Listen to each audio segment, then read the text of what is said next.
제 인생을 되돌아봤을 때 가장 큰 실수가 무엇이었냐고 묻는다면 저는 주저없이 5년 전 그날의 선택을 이야기할 거예요. 하나밖에 없는 제 아들 대호를 위해서 제 모든 것이나 다름없던 강남의 아파트를 아무런 대가 없이 내주었던 바로 그날의 결정을요. 평생을 허리띠 졸라매고 남들 쉴 때 한 번 더 움직이며 악착같이 모아 마련한 집이었어요. 일찍 세상을 떠난 남편의 빈자리를 채우며 대호 하나만 보고 살아온 제게 그 집은 단순한 벽돌 건물이 아니었죠. 제 젊음과 눈물을 고스란히 바쳐 얻어낸 삶의 훈장 같은 공간이었어요. 그런 소중한 집을 아들 내외가 편히 살도록 내어주고 저는 아무런 연고도 없는 지방의 작은 집으로 터전을 옮겼습니다. 모든 일의 시작은 아들 대호의 전화 한 통이었어요. 어느 날 저녁이었죠. 어머니, 드릴 말씀이 있는데요. 수화기 너머로 들려오는 아들의 목소리가 어딘지 모르게 무겁고 조심스러웠어요. 무슨 일이 있나 싶어 가슴이 철렁 내려앉았죠. 응, 대호야. 무슨 일인데 그래? 그게 아니고요, 어머니. 지민이랑 지우 교육 때문에요. 아무래도 저희는 강남을 떠나면 안 될 것 같아요. 아시잖아요. 요즘 애들 교육이 얼마나 중요한지요. 아들의 말에 며느리 유진이는 기다렸다는 듯이 옆에서 거들었어요. 네, 어머님. 이 주변 학원이며 학교며 애들한테는 여기가 가장 좋은 환경이에요. 다른 곳으로 이사 가면 애들이 적응하기도 힘들고요. 그 말을 듣는 순간 저는 단 1초의 망설임도 없었어요. 제 금쪽 같은 손주들이 좋은 환경에서 공부하고 남부럽지 않게 잘할 수만 있다면 이 늙은이의 남은 인생이야 어디서 보내면 어떻겠어요. 그게 바로 할머니의 마음이고 또 어미의 마음 아니겠어요? 알겠다. 그럼 너희가 여기서 살아라. 나는 어디 조용한 데 가서 지내면 그만이다. 제 대답에 아들 내외는 세상을 다 얻은 것처럼 기뻐했죠. 정말요, 어머니? 역시 어머니밖에 없으세요. 하며 제 손을 붙잡던 대호의 환한 얼굴이 아직도 눈앞에 서네요. 그렇게 저는 불과 며칠 만에 제 평생이 담긴 짐을 꾸려 정든 서울을 떠났습니다. 처음 몇 달은 낯선 환경에 적응하느라 마음이 허전하고 외로웠지만 그래도 한편으로는 정말 뿌듯했어요. 주말마다 아들 내외가 아이들을 데리고 내려와 적적했던 집안을 웃음소리로 가득 채워주었거든요. 할머니 하고 우르르 달려와 제 품에 안기는 손주들을 보고 있으면 세상의 모든 시름이 봄눈 녹듯 사라지는 기분이었죠. 하지만 그 행복도 그리 길지는 않았어요. 손주들이 초등학교에 들어가고 학원이다 뭐다 바빠지기 시작하면서부터 아들 내외의 발길은 눈에 띄게 뜸해졌어요. 처음에는 애들이 커가면서 바빠져서 그렇겠지 하고 애써 이해하려고 노력했어요. 보고 싶은 마음은 영상통화로 손주들 얼굴을 보는 것으로 달래곤 했죠. 하지만 그것마저도 애들 지금 숙제해야 해서요. 곧 학원 갈 시간이라서요라는 며느리의 차가운 목소리에 10분을 넘기기 어려웠어요. 시간이 흐를수록 제 마음 한편에는 손주들을 향한 그리움과 함께 아들 내외에 대한 서운함이 조금씩 싹트기 시작했습니다. 그러던 어느 날이었어요. 날씨가 유난히 좋던 봄날 오후였죠. 장롱 깊숙이 보관해 두었던 낡은 앨범을 꺼내 보는데 아직 아기티를 벗지 못한 지민이와 지우의 사진을 보니 더는 참을 수가 없어지더군요. 이렇게 얼굴 한번 제대로 못 보고 살 거면 내가 왜 그 좋은 집을 내주고 이 먼 곳에 내려와서 혼자 외롭게 지내고 있나 하는 생각이 들었어요. 보고 싶은 마음이 걷잡을 수 없는 파도처럼 밀려오자 저는 더 이상 망설일 수 없었죠. 다음 날 아침 서울로 가는 첫 차를 타기 위해 곧바로 조촐한 짐을 챙겼습니다. 아들 내외에게 미리 연락을 할까 잠시 고민했지만 깜짝 방문으로 기쁘게 해주고 싶은 마음에 일부러 전화를 걸지 않았어요.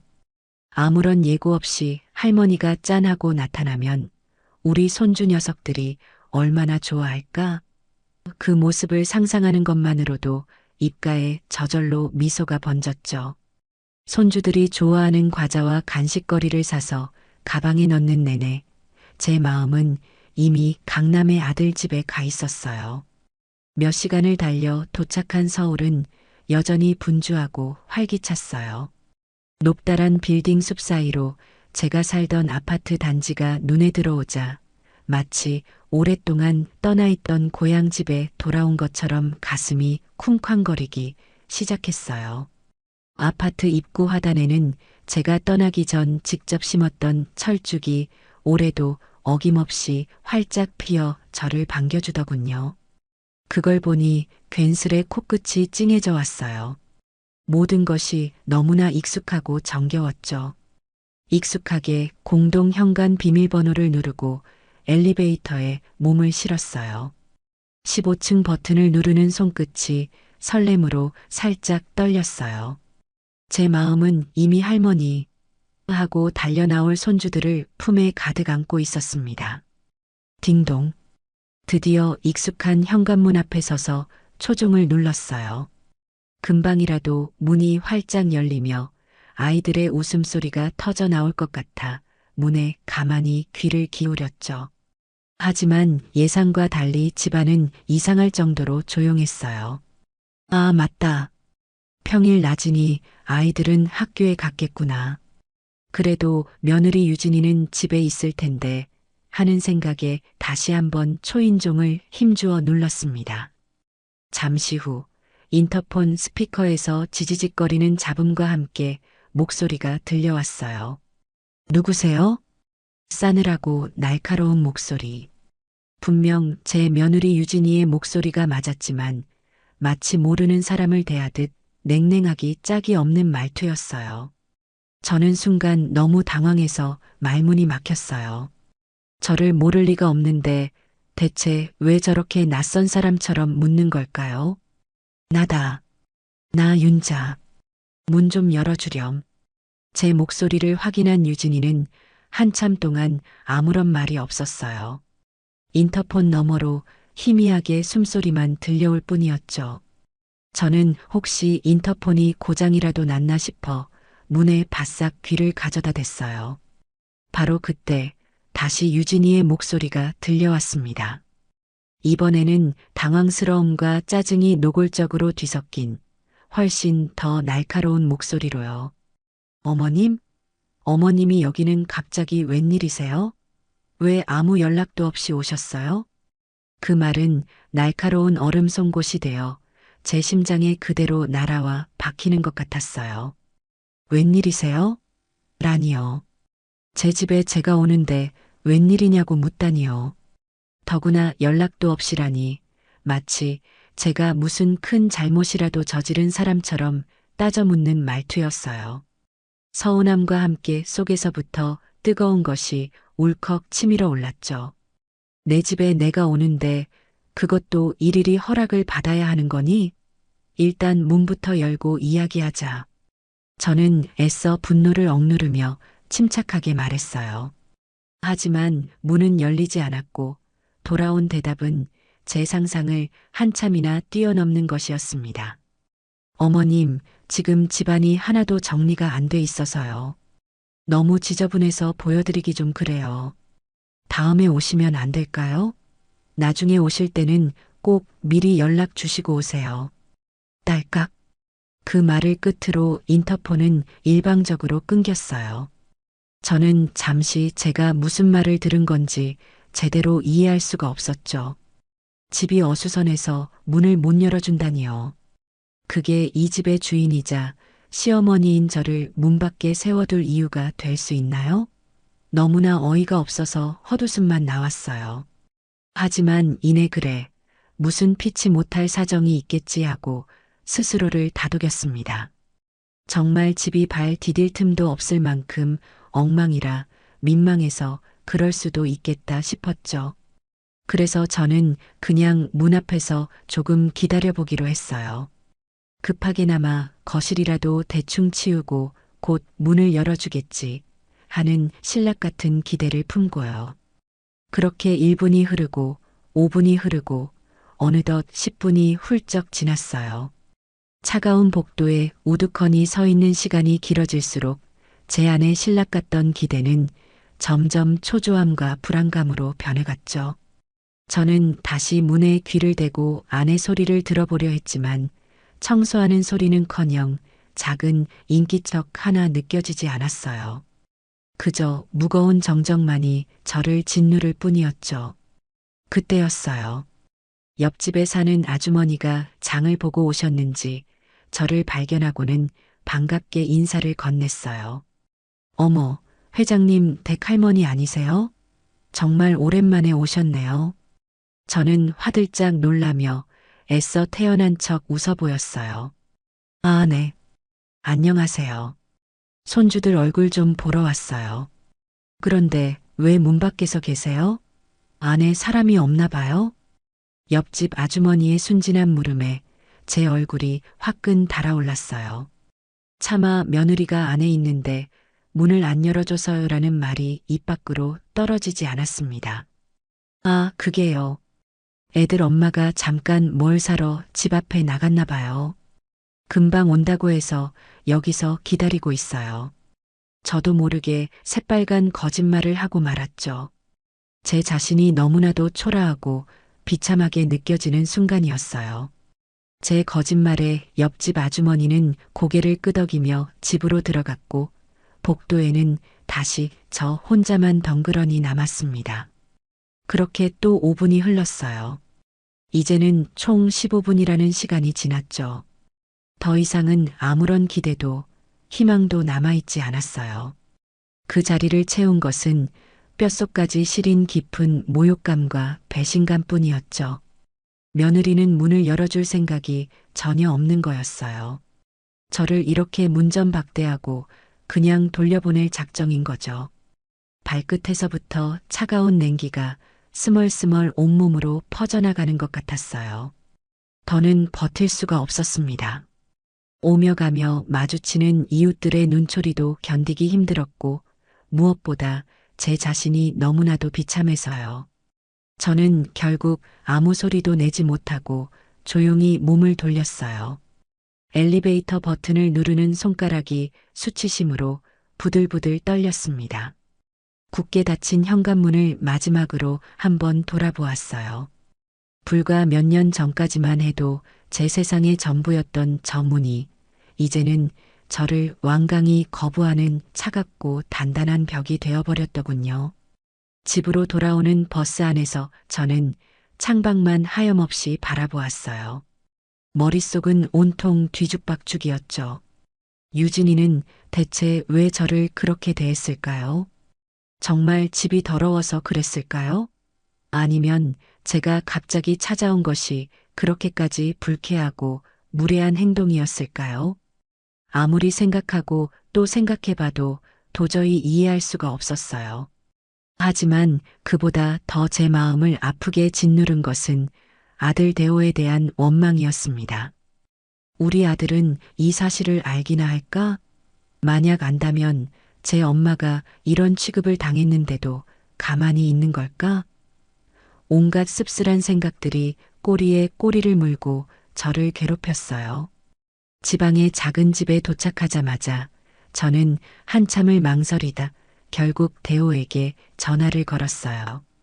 당장이라도 소리치며 따지고 싶은 마음과 그래도 하나뿐인 아들이니 분명 무슨 사정이 있었을 거라고 믿고 싶은 마음이 세차게 충돌했죠. 몇 번의 긴 신호음 끝에 대호가 전화를 받았습니다. 엄마. 웬일이야, 이 시간에? 아들의 목소리는 아무것도 모르는 사람처럼 평소와 다름없이 밝게만 들렸어요. 저는 깊게 심호흡을 한번 하고 오늘 있었던 일을 최대한 차분하게 설명하기 시작했어요. 유진이가 인터폰으로 어떻게 말했고 제가 무려 15분이나 차가운 복도에서 기다리다 결국 발길을 돌려야 했다는 사실까지요. 제 이야기를 다 들은 대호는 잠시 말이 없었어요. 저는 아들이 제 마음을 조금이라도 알아주고 제 편이 되어 유진이를 나무라주길 간절히 바랐어요. 엄마, 정말 미안해. 유진이가 생각이 짧았네. 내가 대신 사과할게와 같은 따뜻한 위로의 말을 기대했던 것 같아요. 하지만 제 마지막 기대는 산산조각이 나고 말았습니다. 아, 엄마. 그 일 때문에 유진이랑 통화했어. 오늘 감기 기운이 너무 심해서 하루 종일 끙끙 앓아누워 있었나 봐. 그래서 그랬던 모양이야. 엄마 올 줄 알았으면 약이라도 챙겨 먹고 일어났을 텐데 갑자기 와서 자기도 너무 당황했대. 저는 제 귀를 의심했어요. 감기 기운이 심해서 문을 못 열어준다니요. 아파서 꼼짝도 못할 정도였다면 오히려 어머님, 제가 몸이 너무 안 좋아서요. 문 열어드릴 힘도 없네요. 정말 죄송해요라고 솔직하게 말하는 것이 상식 아닌가요? 집이 지저분하다는 핑계는 또 뭐였고요. 앞뒤가 전혀 맞지 않는 너무나도 어설픈 변명이었어요. 무엇보다 저를 참을 수 없게 만든 것은 아들이 단 한순간도 제 입장에서 생각해주지 않는다는 사실이었어요. 그래도 그렇지, 어떻게 시어머니를 15분이나 문 밖에 세워둘 수가 있니? 아프면 아프다고 솔직하게 말을 했어야 할 거 아니야. 아이, 엄마도 좀 이해해줘. 아픈 사람한테 뭘 그렇게까지 서운해해. 그리고 엄마도 앞으로는 그냥 불쑥 찾아가지 말고 오기 전에 미리 연락 한번 하고 와. 유진이도 손님 맞을 준비할 시간이 필요하잖아. 아들의 말은 겉보기엔 부드러웠지만 그 속에는 분명한 가시가 날카롭게 박혀 있었어요. 모든 책임이 미리 연락하지 않고 찾아간 제게 있다는 듯한 말투였죠. 그리고 준비할 시간이 필요하다는 말은 또 무슨 뜻일까요? 제가 무슨 불시에 검문이라도 나가는 성가신 손님인가요? 서러운 마음에 저도 모르게 목소리가 격앙되었어요. 준비는 도저히 무슨 준비를 한다는 거니? 거기가 원래 내 집인데 내가 내 집에 가는데 왜 며느리 눈치까지 보면서 허락을 받아야 하냐고. 그 순간 전화기 너머로 아들의 깊은 한숨 소리가 들려왔어요. 그리고 이어진 아들의 말은 제 남은 인생을 통째로 뒤흔들어 버리는 세상에서 가장 잔인한 한마디가 되었습니다. 엄마, 그 집 이제 우리한테 주신 집 아니야? 왜 자꾸 엄마 집이라고 그래? 엄마가 그렇게 말씀하시면 유진이가 얼마나 부담스러워하는지 알아? 쿵. 제 심장이 저 아래 까마득한 바닥으로 떨어지는 소리가 들리는 것 같았어요. 우리한테 주신 집. 왜 자꾸 엄마 집이라고 그래? 제 아들의 입에서 나온 말이라고는 도저히 믿을 수가 없었죠. 저는 단 한 번도 그 집을 아들에게 주었다고 생각한 적이 없어요. 그저 아들 내외가 손주들 키우며 편안하게 살 수 있도록 빌려준 것이라고, 잠시 맡겨둔 것이라고만 생각했죠. 그런데 제 아들은 이미 그 집을 자신의 완전한 소유라고 생각하고 있었던 거예요. 그리고 이제 제 존재는 그 집에 대한 권리를 주장하는 부담스럽고 거추장스러운 과거일 뿐이었던 거죠. 전화기를 들고 있던 손이 힘없이 아래로 툭 떨어졌어요. 더 이상 아들과 무슨 말을 할 수 있을까요? 제 아들은 더 이상 제 아들이 아니었어요. 며느리 이유진의 남자, 그리고 그 집의 새로운 주인이 되어 제 어미를 문 밖으로 밀어내고 있었어요. 제가 바친 청춘과 헌신이, 제 인생 그 자체였던 그 집이 이렇게 허무하게 부정당하는 순간이었습니다. 알았다. 다신 그런 말 안 할게. 이만 끊는다. 저는 간신히 그 말만 내뱉고 전화를 끊었어요. 거실 한가운데 우두커니 서서 한참을 꼼짝도 할 수가 없었어요. 창밖은 어느새 칠흑 같은 어둠에 잠겨 있었죠. 마치 제 마음속처럼 한치 앞도 보이지 않았어요. 오늘 하루 동안 겪었던 모든 일들이 잔인한 영화의 한 장면처럼 머릿속을 스쳐 지나갔어요. 며느리의 차가운 목소리, 굳게 닫혔던 현관문, 저를 위아래로 훑어보던 이웃의 무심한 눈초리, 그리고 마지막으로 제 가슴에 대못을 박은 아들의 말까지. 이것은 결코 단순한 해프닝이 아니었어요. 앞으로 제게 닥쳐올 거대한 폭풍의 불길한 서막이었죠. 그날 이후 저는 며칠 밤낮을 끙끙 앓았어요. 몸이 아픈 것보다 마음이 골마 터져버린 것 같았죠. 아들의 그 한마디, 왜 자꾸 엄마 집이라고 그래라는 말이 귓가에서 떠나지 않고 저를 괴롭혔어요. 배신감에 치를 떨다가도 아니다. 내가 오해한 걸 거야. 아들이 그럴 리가 없어라며 스스로를 위로하기를 수십 번. 저는 이대로 모든 것을 오해 속에 남겨둘 수는 없다고 생각했어요. 아들 내외와 제대로 얼굴을 보고 대화를 해서 이 엉킨 실타래를 풀어야만 했죠. 그래요. 저는 아직도 일말의 기대를 버리지 못했던 거예요. 그래서 저는 큰 결심을 하고 다시 며느리에게 전화를 걸었습니다. 아들의 말대로 이번에는 미리 연락을 하기로 한 거죠. 그것이 그들이 정한 규칙이라면 일단은 따라주기로 했어요. 수화기를 들고 유진이의 번호를 누르는 손가락이 천근만근 무거웠지만 저는 숨을 한 번 크게 고르고 통화 버튼을 눌렀습니다. 여보세요. 여전히 아무런 감정도 실려 있지 않은 사무적인 며느리의 목소리가 들려왔어요. 나다 유진아. 네, 어머님. 무슨 일이세요? 제 목소리를 확인하고도 며느리의 목소리에는 조금의 변화도 없었어요. 저는 애써 다정한 목소리를 꾸며내며 말했어요. 다른 게 아니고 내가 이번 주 토요일에 너희 집에 한번 가려고 하는데 괜찮겠니? 우리 지민이 지우 얼굴 본 지도 너무 오래된 것 같아서. 제 딴에는 최대한 저자세로 며느리의 허락을 구하는 듯한 말투로 물었어요. 전화기 너머로 잠시 침묵이 흘렀어요. 유진이가 달력을 확인하는 건지 아니면 또 무슨 핑계를 댈까 고민하는 건지 알 수 없었죠. 제 심장이 조마조마하게 뛰었어요. 토요일이요? 글쎄요. 그날 저희 약속이 있었던 것 같은데. 잠깐만요. 잠시 후 유진이가 다시 입을 열었어요. 네, 토요일 오전에 오세요. 오후에는 저희 외출해야 하거든요.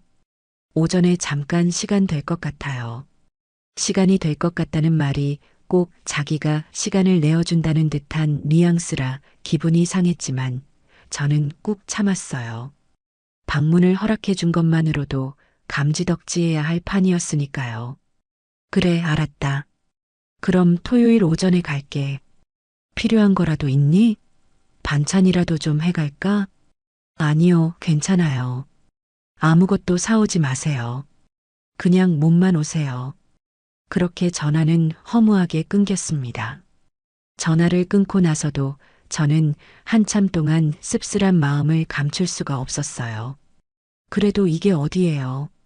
문전박대를 당했던 지난번과는 달리 이번에는 정식으로 약속을 잡은 셈이니까요. 저는 남은 며칠 동안 애써 긍정적인 생각만 하기로 마음먹었어요. 그래, 지난번에는 내가 갑자기 찾아가서 유진이도 당황해서 그랬을 거야. 이번에는 다를 거야. 약속한 토요일이 되기까지 남은 3일 동안 저는 시장을 몇 번이나 오갔는지 몰라요.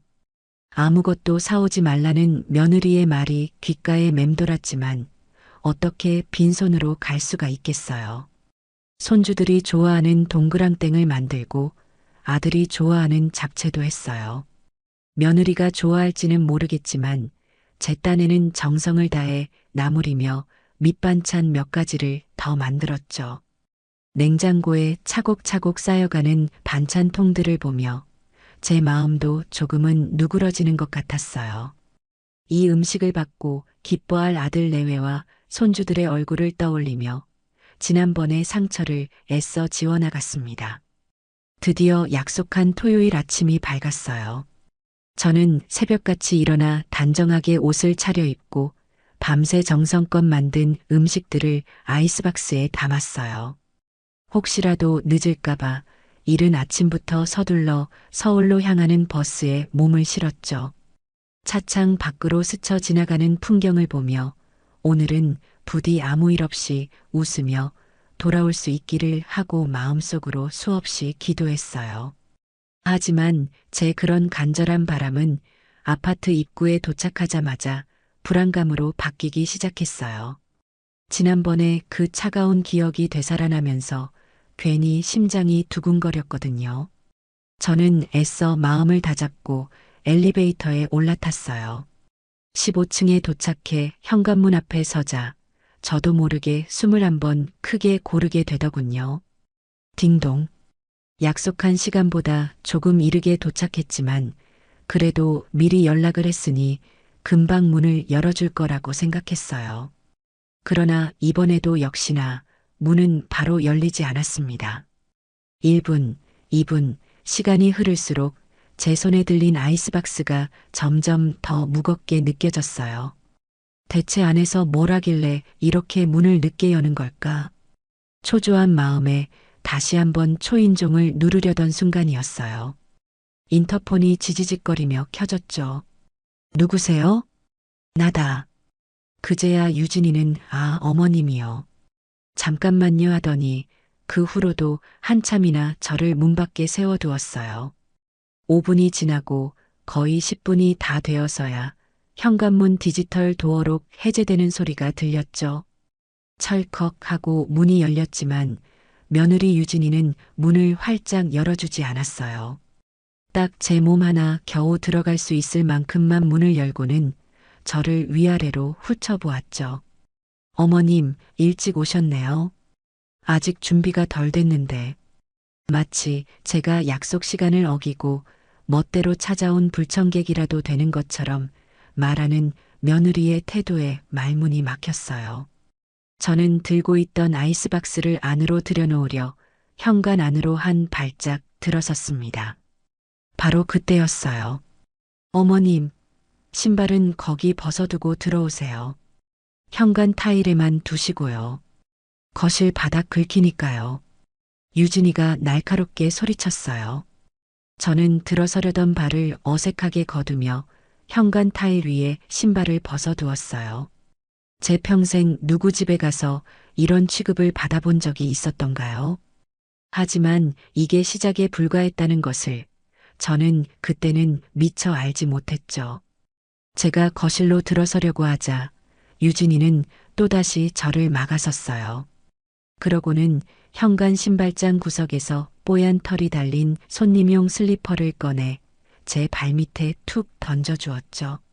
어머님, 이거 신으세요. 어제 거실 바닥 왁스칠새로 싹 했거든요. 맨발로 다니시면 발자국 남아서요. 저는 아무 말도 못하고 유진이가 던져준 슬리퍼로 어색하게 발을 옮겼어요. 거실에 들어서는 순간 저는 제 눈을 의심했어요. 불과 몇 년 전까지 제가 살던 집이 맞나 싶을 정도로 모든 것이 변해 있었거든요. 제가 아끼던 짙은 갈색의 가죽 소파는 온데간데였고 그 자리에는 새하얀 천으로 된 소파가 놓여 있었어요. 거실 바닥은 어찌나 반짝이게 닦아놓았는지 제 얼굴이 다 비칠 정도였죠. 온통 하얗고 반짝이는 마치 모델하우스처럼 꾸며진 집은 너무나도 낯설고 차갑게만 느껴졌어요. 제 손때와 추억이 묻어있던 공간은 이제 어디에도 남아있지 않았습니다. 집이 아주 깨끗하구나. 저는 어색한 분위기를 풀어보려 애써 칭찬을 건넸어요. 그러자 유진이는 기다렸다는 듯이 자랑을 늘어놓기 시작했죠. 네, 제가 좀 깔끔한 성격이라서요. 매일 아침 저녁으로 청소하고 일주일에 한 번씩은 꼭 대청소해요. 물건들도 제자리에 없으면 못 견디는 성격이거든요.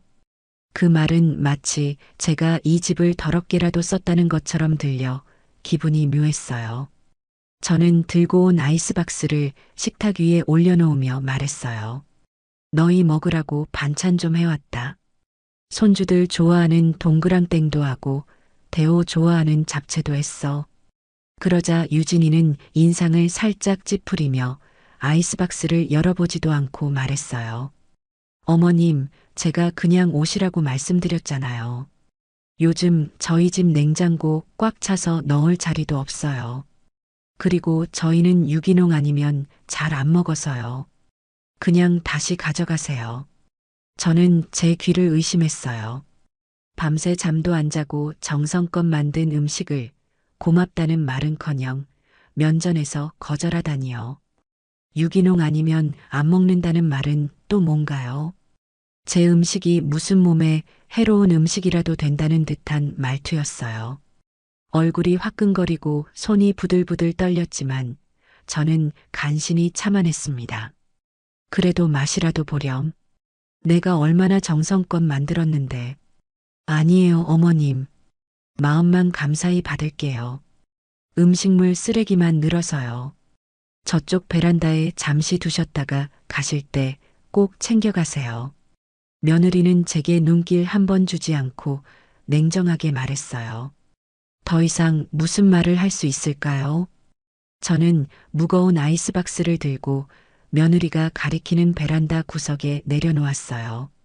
제 정성과 마음이 음식물 쓰레기 취급을 당하는 것 같아 눈물이 핑 돌았죠. 지민이랑 지우는 어디 있니? 학원 갔어? 저는 화제를 돌려 손주들 안부를 물었어요. 손주들 얼굴이라도 보면 이 서러운 마음이 좀 풀릴 것 같았거든요. 네, 아침부터 영어 학원 갔다가 오후에는 수학 과외 가야 해요. 오늘은 집에 없을 거예요. 아니, 토요일인데 애들을 그렇게 뺑뺑이를 돌려? 할머니 왔다는데 얼굴도 못 보고 가는 게 말이 되니? 어머님, 요즘 강남 애들 다 이렇게 살아요.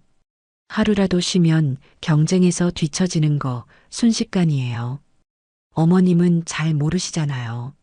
잘 모르신다는 말에 또 한 번 가슴에 비수가 꽂혔어요. 며느리는 저를 손주들 교육에 대해 아무것도 모르는 시대에 뒤떨어진 늙은이 취급을 하고 있었던 거죠. 저는 할 말을 잃고 소파 끝에 어색하게 걸터 앉았어요. 유진이는 제게 물 한 잔 내어주지 않고 부엌과 거실을 오가며 혼자 분주하게 움직일 뿐이었어요. 저를 투명인간처럼 대하는 며느리 때문에 30분이라는 시간이 마치 3년처럼 길고 고통스럽게 느껴졌습니다. 시계가 11시를 가리키자 유진이는 보란 듯이 손목시계를 확인하며 말했어요. 어머님, 이제 슬슬 일어나셔야겠어요. 저 12시에 친구랑 약속 있어서 준비하고 나가야 하거든요. 그것은 누가 들어도 명백한 축객령이었어요. 약속 때문에 오후에 외출해야 한다고 했던 말이 거짓말이었던 거죠. 30분. 제가 아들 집에 머물 수 있도록 허락된 시간은 고작 30분이었던 거예요. 저는 더 이상 참을 수가 없었어요. 제 안에서 무언가 툭 하고 끊어지는 소리가 들렸죠. 유진아. 저는 자리에서 일어나 며느리를 똑바로 쳐다보며 물었어요. 너 나한테 왜 이러는 거니? 내가 너한테 뭘 그렇게 잘못했어? 제 질문에 유진이는 어깨를 으쓱하며 피식 웃더군요. 그러더니 그동안 감춰왔던 본심을 거침없이 쏟아내기 시작했어요. 어머님, 제가 솔직하게 말씀드릴게요. 그냥 저희 사는 모습에 간섭하지 않으셨으면 좋겠어요. 이 집, 물론 어머님 집 맞죠? 그런데 지금 실제로 사는 건 저희 가족이잖아요. 어머님이 이렇게 불쑥불쑥 찾아오시면 저희도 저희 생활이 있는데 솔직히 너무 불편해요. 불편해? 내가 내 집에 오는 게 불편하다는 말이니? 네, 불편해요. 그리고 이제 이 집은 저희 집이에요. 어머님도 그렇게 생각해 주셨으면 좋겠어요. 어차피 나중에 대호 씨가 물려받을 집인데 그냥 저희한테 온전히 주셨다고 생각하시면 안 돼요? 저는 너무나도 당당하고 뻔뻔한 며느리의 태도에 할 말을 잃었어요. 그때 유진이가 제게 다가와 마지막 쐐기를 박았습니다. 그러니까 다음부터는 그냥 오지 마세요. 오늘처럼 연락하고 오셔도 저 바쁘면 못 받을 수도 있을 거예요. 이제 아셨죠? 그 말을 끝으로 유진이는 현관문을 활짝 열고 제가 나가기만을 기다렸어요. 저는 아무런 말도 아무런 저항도 하지 못하고 멍하니 서 있었어요. 그리고는 제가 가져왔던 아이스박스를 챙겨 들고 유진이가 열어놓은 문을 통해 쫓겨나듯 집을 나섰습니다. 현관문이 제 등 뒤에서 소름 끼치도록 차갑게 닫히는 순간 저는 깨달았어요. 이것은 단순한 갈등이 아니라 제 모든 것을 빼앗으려는 명백한 전쟁의 시작이라는 것을요. 두 번째 굴욕을 겪고 집으로 돌아오는 길은 그야말로 지옥 같았어요. 며느리의 마지막 말, 다음부터는 그냥 오지 마세요라는 그 차갑고 날선 목소리가 제 머릿속을 떠나지 않았죠. 지난번에는 아들이라도 두둔해 주었지만 이번에는 빼도 박도 못하는 명백한 거절이었어요. 간섭하지 마세요. 저희 집이에요. 며느리의 말 한마디 한마디가 날카로운 파편이 되어 제 심장을 헤집는 것 같았죠. 버스 창문에 비친 제 얼굴은 핏기 하나 없이 초췌하기 짝이 없었어요. 대체 왜 저렇게까지 하는 걸까? 집에 돌아와서도 며칠 동안 그 생각에서 벗어날 수가 없었어요. 단순히 시어머니의 방문이 불편해서라고 하기에는 며느리의 태도는 도를 한참 넘어선 것이었어요. 마치 제가 그 집에 발을 들이면 안 되는 무슨 큰 이유라도 있는 사람처럼 저를 필사적으로 막는다는 느낌을 지울 수가 없었죠.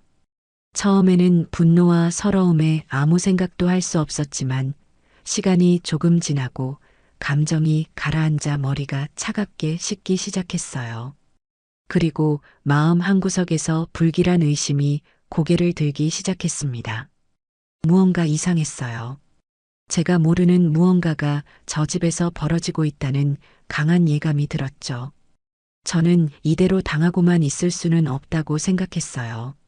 며느리가 왜 저렇게까지 저를 막아서는지 그 이유를 제 눈으로 직접 확인해야만 했죠. 그때부터였어요. 제 인생에서 단 한 번도 해본 적 없는 마치 탐정 같은 조사를 저 혼자서 시작하게 된 것이요. 가장 먼저 확인해야 할 것은 그 집의 명의였어요.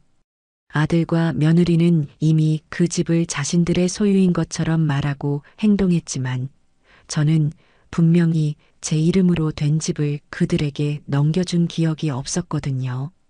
혹시라도 제 기억이 잘못되었나 아니면 제가 모르는 사이에 무슨 일이 있었나 싶어 불안한 마음을 안고 가까운 주민센터를 찾아갔습니다. 부동산 등기부등본 좀 떼어보려고 하는데요. 젊은 직원은 저를 위아래로 한번 훑어보더니 익숙하게 컴퓨터로 주소를 입력했어요. 제 심장이 쿵쾅거리기 시작했죠. 모니터 화면에 무슨 글자가 나타날지 두 눈을 똑바로 뜨고 쳐다볼 자신이 없었어요. 잠시 후 프린터에서 따끈따끈한 서류 한 장이 출력되어 나왔습니다. 직원이 제게 건네준 서류를 받아드는 손이 미세하게 떨렸어요. 소유자 김윤자. 서류의 맨 위에 적힌 제 이름을 확인하는 순간 저도 모르게 안도의 한숨이 터져 나왔어요. 그래요. 그 집은 여전히 법적으로 완벽한 제 집이 맞았어요. 아들이나 며느리의 이름은 어디에도 없었죠. 일단 가장 중요한 사실을 확인하고 나니 조금은 마음이 놓였어요. 하지만 동시에 의문은 더욱 커졌습니다. 자기들 집도 아니면서 대체 무슨 배짱으로 저에게 그런 말들을 내뱉을 수 있었던 걸까요? 저는 등기부등본을 가방에 고이 넣고 집으로 돌아와 다시 한번 꼼꼼히 서류를 살펴보았어요. 그런데 이상한 점이 눈에 띄었어요. 제가 살던 때와는 다르게 아파트의 구조나 면적에 대한 내용이 조금 변경되어 있었죠. 제가 모르는 사이에 불법은 아니지만 구청에 신고가 필요한 수준의 리모델링이 진행되었다는 뜻이었어요. 바닥 왁스칠을 새로 했다는 며느리의 말이 떠올랐어요. 단순히 바닥만 새로 깐 수준이 아니었던 거죠. 집주인인 제 허락도 없이 자기들 마음대로 집을 뜯어고쳤다는 사실에 어이가 없어서 말이 나오지 않았어요. 끓어오르는 분노를 간신히 억누르며 저는 다음 단계로 넘어가기로 했습니다. 며칠 후 저는 핑계를 만들어 다시 서울로 향했어요. 병원 진료가 있다는 거짓말을 하고 아침 일찍 집을 나섰죠. 하지만 제 발걸음이 향한 곳은 병원이 아니라 제가 살던 아파트 근처의 공원이었어요. 그 아파트에 오래 살았던 이웃이라면 무언가 알고 있지 않을까 하는 생각에서였죠. 저는 공원 벤치에 앉아 무작정 아는 얼굴이 나타나기만을 기다렸어요. 1시간이 지났을까 저 멀리서 익숙한 얼굴이 눈에 들어왔어요. 바로 제 아랫집에 살던 박 여사였죠. 어머, 박 여사님, 오랜만이에요. 제 목소리에 저를 발견한 박 여사님이 화들짝 놀라며 반갑게 다가왔어요. 아니, 이게 누구야? 윤자 씨 아니야? 여기는 어쩐 일이야? 지방으로 이사 갔다더니. 네, 볼 일이 좀 있어서요. 잘 지내셨어요? 저희는 한참 동안 서로의 안부를 물으며 회포를 풀었어요. 그리고 저는 조심스럽게 본론을 꺼냈습니다. 저기, 박 여사님, 혹시 우리 아들 내외 요즘 어떻게 지내는지 아세요? 제가 통 연락이 잘 안 돼서요. 제 질문에 박 여사님은 기다렸다는 듯이 입을 열었어요. 아이고, 말도 마. 얼마나 잘 지내는데. 윤자 씨 며느리 아주 이 동네에서 여왕처럼 하고 다녀. 이 집이 자기 집이라고 아주 동네방네 자랑을 하고 다니잖아. 박 여사님의 말에 제 심장이 쿵 내려앉는 것 같았어요. 자기 집이라고요? 그럼.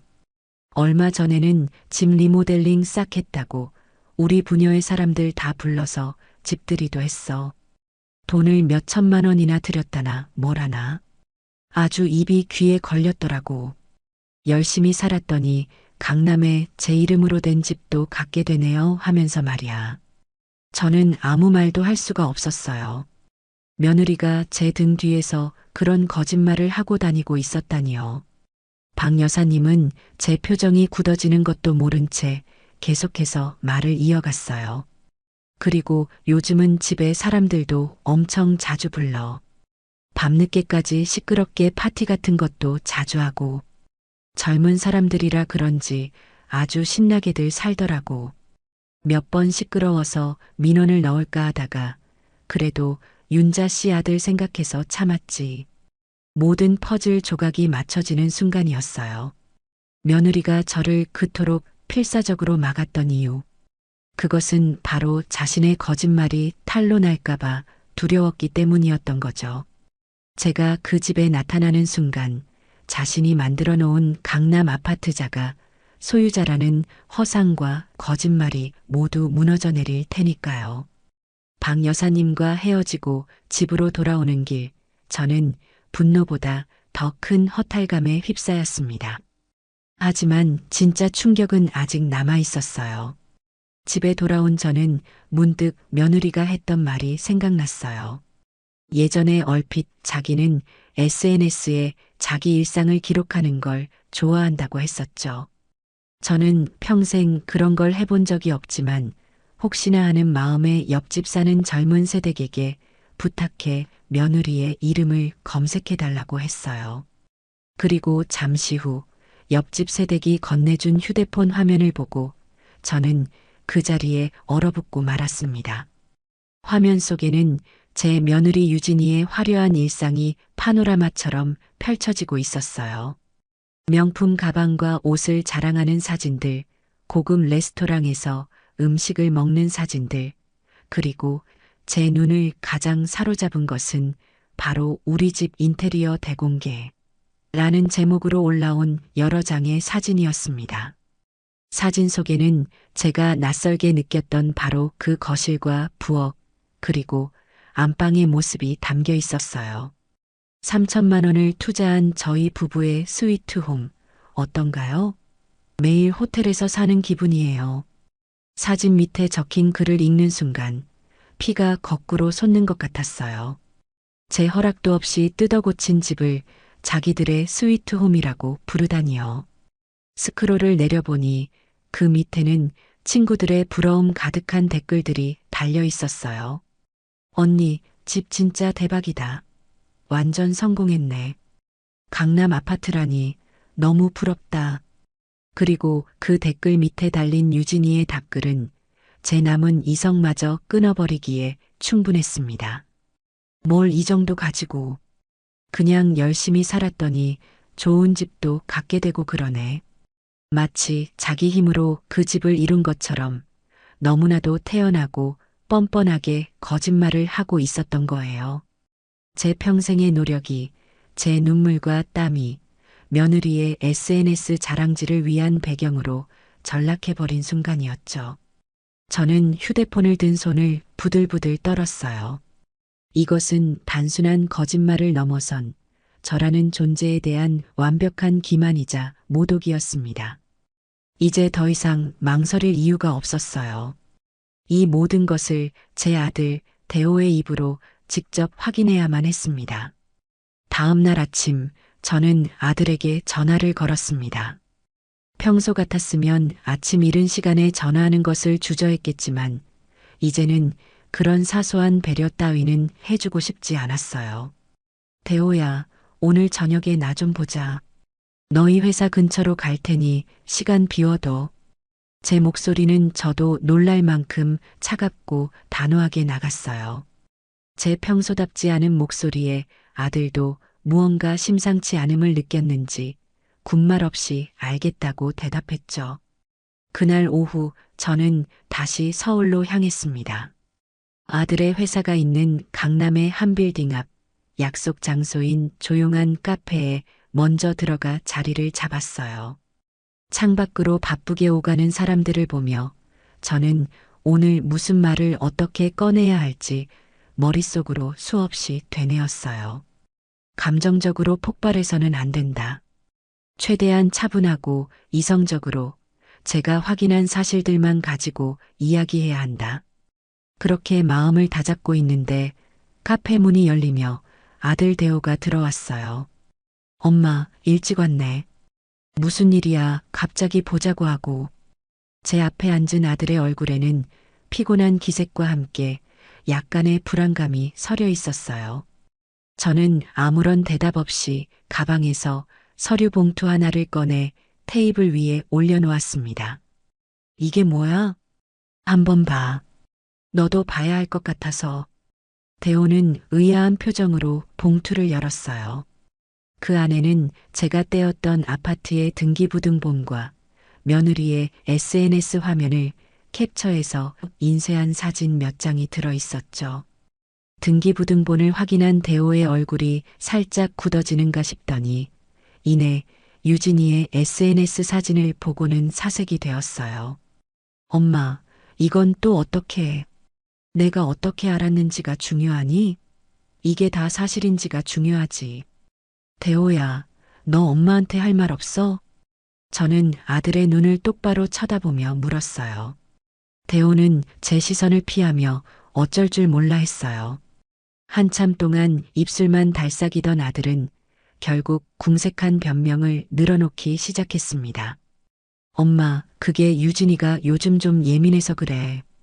친구들한테 자랑하고 싶은 마음도 있고 하니까 그냥 좀 좋게 봐주면 안 돼? 아기가 있어서 그런 건 아니야. 아기가 없어? 집주인인 나한테는 오지도 말라고 문전박대하면서 등 뒤에서는 이 집이 자기 집이라고 돈내봐 내 떠들고 다니는 게 아기가 없는 거니? 그리고 이 리모델링은 또 뭐야? 이거 하는데 돈이 한두 푼 든 게 아닐 텐데. 누구 허락받고 집을 이렇게 다 뜯어 고친 거야? 제 추궁의 대호는 더 이상 말을 잇지 못하고 고개를 숙였어요. 제가 모든 것을 알고 있다는 사실에 더는 변명도 통하지 않는다고 생각했겠죠. 저는 마지막 남은 희망을 걸고 아들에게 물었습니다. 너는 정말 몰랐니? 유진이가 이러고 다니는 거 정말 몰랐어? 제발 몰랐다고 말해주길 바랐어요. 아내의 잘못된 행동을 미처 알지 못했다고, 알았다면 당장 뜯어말렸을 거라고 말해주길 바랐죠. 하지만 아들의 입에서 나온 대답은 제 마지막 희망마저 산산조각 내버렸습니다. 알고 있었어, 엄마. 미안해. 알고 있었다니. 알고 있었으면서도 자기 아내가 제게 그런 모욕을 주고 제 존재를 지워나가는 것을 그저 방관하고 있었다니요. 저는 너무나 큰 충격과 배신감에 잠시 말을 잃었어요. 온몸에서 힘이 빠져나가는 것 같았죠.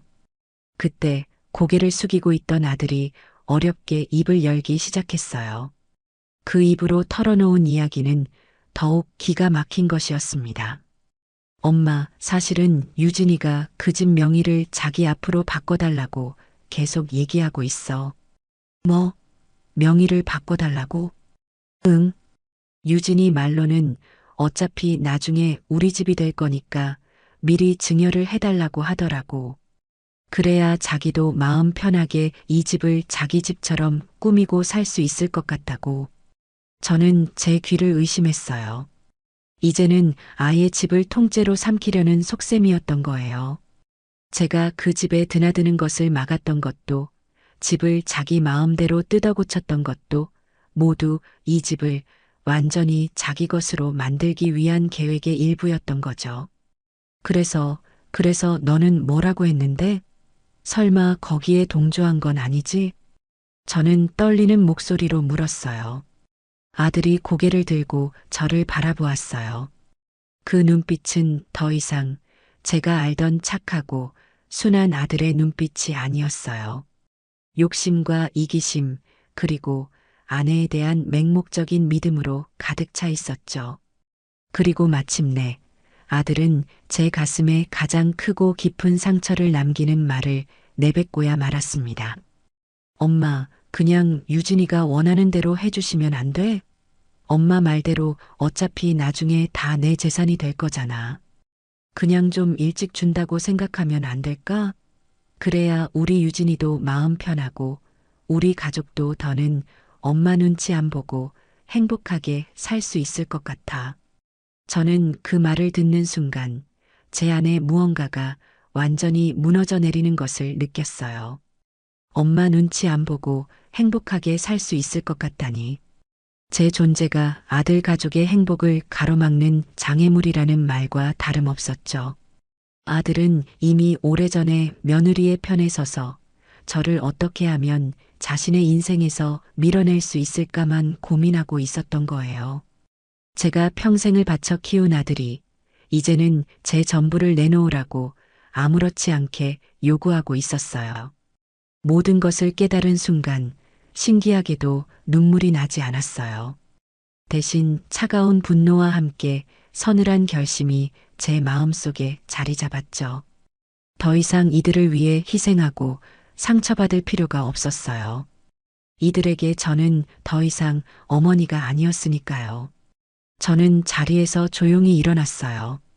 멍하니 저를 올려다보는 아들을 향해 저는 제 평생 가장 차가운 목소리로 말했습니다. 알았다. 너희 뜻이 정 그렇다면 엄마가 결정할게. 그리고 저는 아무런 미련 없이 카페를 걸어 나왔어요. 등 뒤에서 저를 부르는 아들의 목소리가 들리는 것 같았지만 단 한 번도 돌아보지 않았습니다. 그날부로 제 인생에서 김대호라는 아들은 지워졌어요. 이제 남은 것은 오롯이 제 인생을 되찾기 위한 싸움뿐이었습니다. 지방의 작은 집에 돌아온 저는 며칠 동안 아무것도 하지 않고 조용히 지냈어요. 마치 다가올 폭풍을 앞둔 전사의 휴식처럼 제 안의 모든 것을 비워내고 앞으로 해야 할 일들을 차분히 정리하는 시간이 필요했거든요. 아들에게서는 몇 번이고 전화가 걸려왔지만 저는 단 한 번도 받지 않았습니다. 무슨 말을 할지는 불 보듯 뻔했으니까요. 엄마, 제가 잘못했어요. 다시 생각해 주세요. 하지만 그 말 속에 진정한 반성이나 뉘우침이 없다는 것을 저는 이미 알아버렸어요. 그저 제 재산을 탐내는 욕심과 안락한 삶을 잃을지도 모른다는 불안감에서 비롯된 가식적인 애원일 뿐이었죠. 일주일이 지났을까, 제 마음의 결심이 바위처럼 단단하게 굳어졌다고 느꼈을 때, 저는 자리에서 일어났습니다. 옷장에서 가장 단정하고 값비싸 보이는 옷을 꺼내 입고 평생 한두 번 멜까 말까 했던 핸드백을 들었어요. 화장대 앞에 앉아 역계분을 바르고 입술연지도 꼼꼼히 챙겨 발랐죠. 거울 속에 비친 제 모습은 더 이상 아들과 며느리에게 상처받고 슬퍼하던 초라한 늙은이가 아니었어요. 자신의 것을 되찾기 위해 전장으로 나서는 장수의 얼굴을 하고 있었죠. 제가 향한 곳은 서울이었습니다. 하지만 이번에는 아들의 집이 아니었어요. 저는 강남의 아파트 단지 상가에 즐비하게 늘어선 부동산 중개업소들을 차례로 둘러보기 시작했어요. 단순히 집을 내놓기 위함이 아니었죠. 저는 제 가장 중요한 자산을 맡길 신중하고 입이 무거우며 유능한 파트너를 찾고 있었습니다. 몇 군데를 기웃거리며 밖에서 분위기를 살피던 제 눈에 크지는 않지만 깔끔하고 신뢰감 있게 보이는 한 부동산이 들어왔어요. 저는 망설임 없이 그곳의 문을 열고 들어섰습니다. 어서 오세요. 어떤 일로 오셨어요? 안쪽에 앉아있던 중년의 남자가 저를 보고 자리에서 일어나며 반갑게 맞았어요. 저는 소파에 자리를 잡고 앉아 핸드백에서 등기부등본을 꺼내 테이블 위에 올려놓았습니다. 이 아파트 팔고 싶어서요. 제 말에 남자는 서류를 집어들고 주소를 확인하더니 눈을 동그랗게 떴어요. 아니, 이 로열동 로열층을요? 어르신이 집주인이셨군요. 이 집은 저희 부동산에서도 다들 탐내는 매물인데 내놓으시는 분이 없어서 거래를 못하고 있었어요. 그는 호들갑스럽게 말하며 저를 다시 한번 훑어보았죠. 아마 제 행색이 이런 비싼 집의 소유주일 거라고는 상상하지 못했던 모양이에요. 시세는 잘 알고 계시죠? 요즘 워낙 올라서 못 받아도 30억은 충분히 받습니다. 혹시 급하게 파시는 거면 저희가 아는 투자자분들께 연락해서 최대한 빨리 정리해 드릴 수도 있고요. 남자는 제가 돈이 급해 집을 파는 것이라고 지레짐작하는 듯 했어요. 저는 그의 눈을 똑바로 쳐다보며 차분하게 말했습니다. 아니요, 금매로 팔 생각 전혀 없어요. 제값 다 받고 팔 겁니다. 그러니 정상가로 시장에 내놓아 주세요. 서두를 필요 없으니 가장 좋은 조건의 구매자를 찾아주셨으면 좋겠네요. 제 단호하고 여유로운 태도에 남자는 살짝 당황하는 기색을 보였어요. 그는 이내 전문가다운 표정으로 돌아와 고개를 끄덕였죠. 알겠습니다, 사모님. 그럼 시세대로 30억의 매물을 등록해 드리겠습니다. 워낙 좋은 집이라 금방 새 주인이 나타날 겁니다. 그렇게 제 인생의 전부나 다름없던 집은 시장에 매물로 등록되었습니다. 저는 부동산 사장에게 한 가지를 더 당부했어요. 그리고 집을 보러 올 사람이 있으면 지금 살고 있는 사람들과 약속을 잡아야 할 텐데요. 그 부분은 저한테 먼저 연락을 주십시오. 제가 중간에서 조율하겠습니다. 세입자들한테는 제가 알아서 이야기할 테니까요. 저는 아들 내외를 세입자라고 칭했어요. 그들에게는 이제 그 정도의 호칭도 과분하다고 생각했으니까요. 부동산을 나서는 제 발걸음은 이상하리만치 가벼웠습니다. 시원섭섭한 마음이 들 법도 한데 오히려 오랫동안 저를 짓누르던 무거운 돌덩이가 사라진 것처럼 후련하기만 했어요. 그날 이후 저는 제 일상으로 돌아와 조용히 때를 기다렸습니다. 아들과 며느리에게는 집을 내놓았다는 사실을 일절 알리지 않았죠. 그들이 어떤 경로로든 그 사실을 알게 되었을 때 어떤 반응을 보일지 궁금했어요.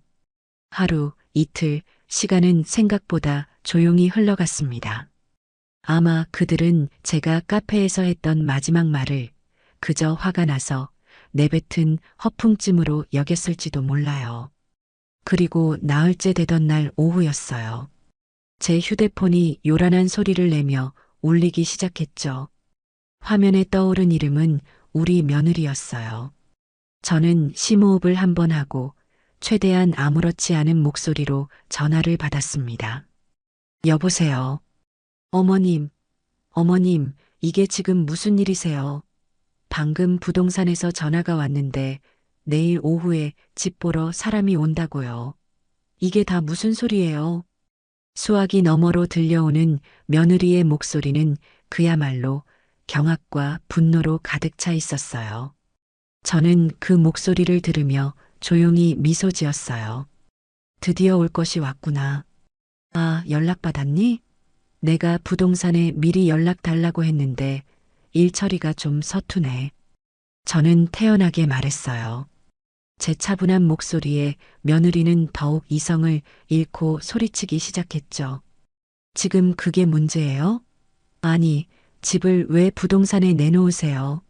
저희랑 상의도 한마디 없이 어떻게 이러실 수가 있어요? 상해? 내가 내 집을 파는데 왜 너희랑 상의를 해야 하지? 제 반문에 며느리는 잠시 할 말을 잃은 듯 했어요. 그러더니 이내 더욱 격앙된 목소리로 따져 물었죠. 어머님, 정말 너무하시는 거 아니에요? 이 집, 저희한테 살라고 주신 집이잖아요. 그런데 이제 와서 팔아버리시면 저희는 어디 가서 살라는 말씀이세요?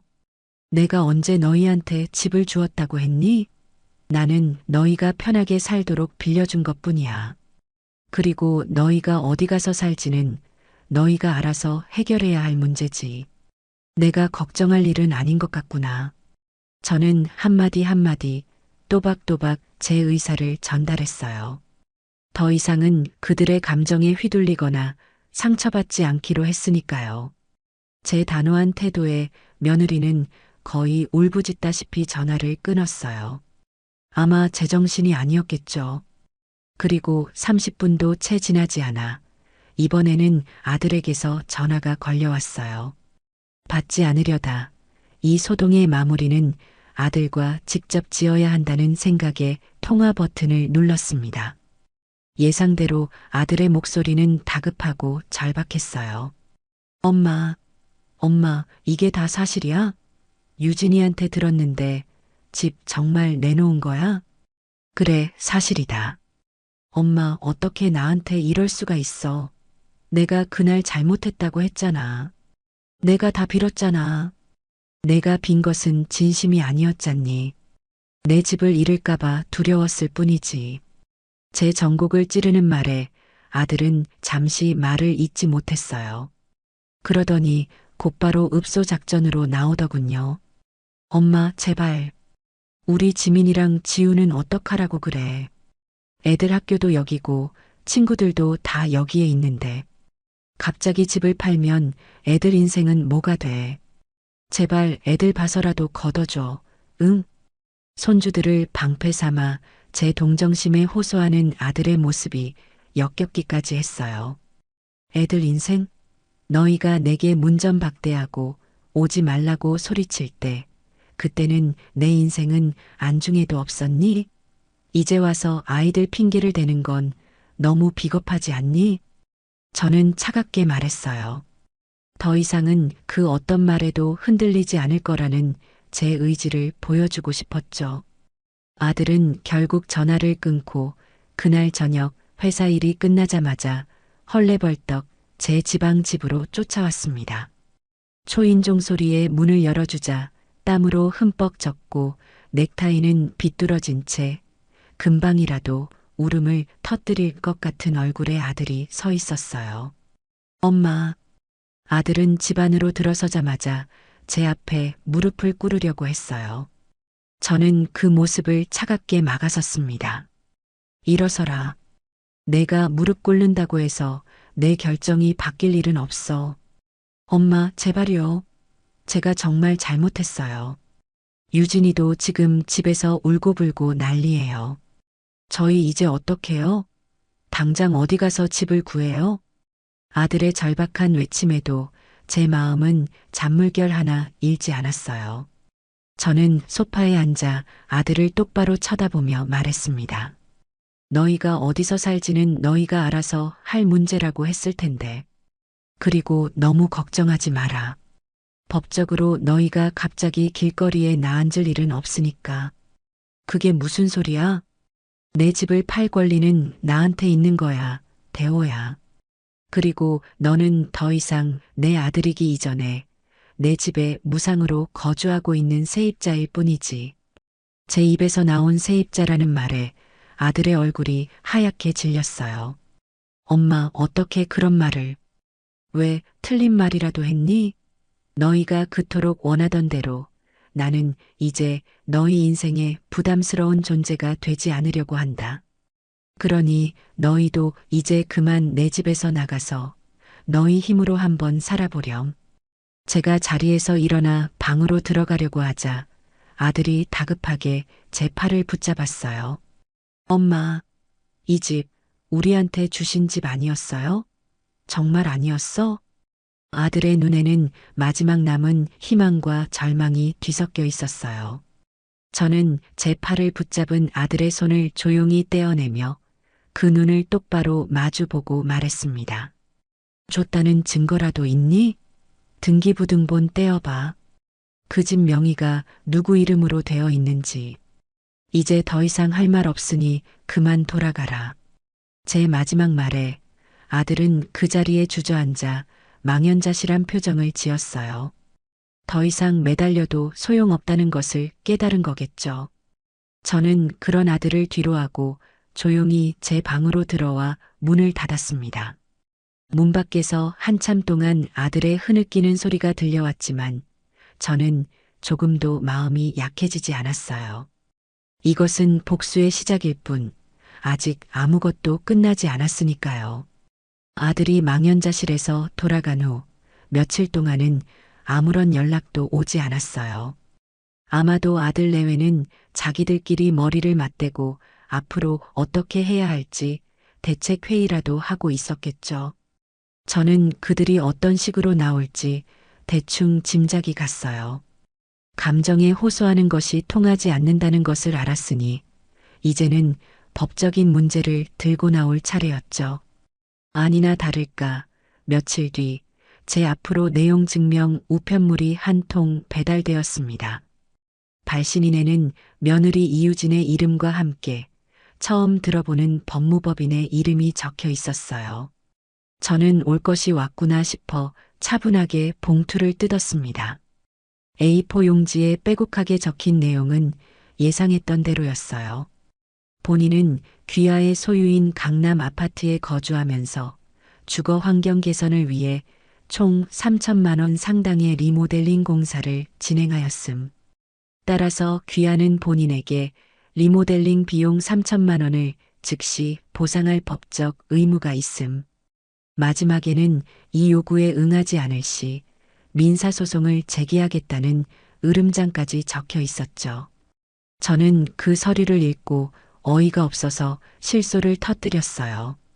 자기들 마음대로 남의 집을 뜯어 고쳐놓고 이제 와서 그 돈을 물어내라니.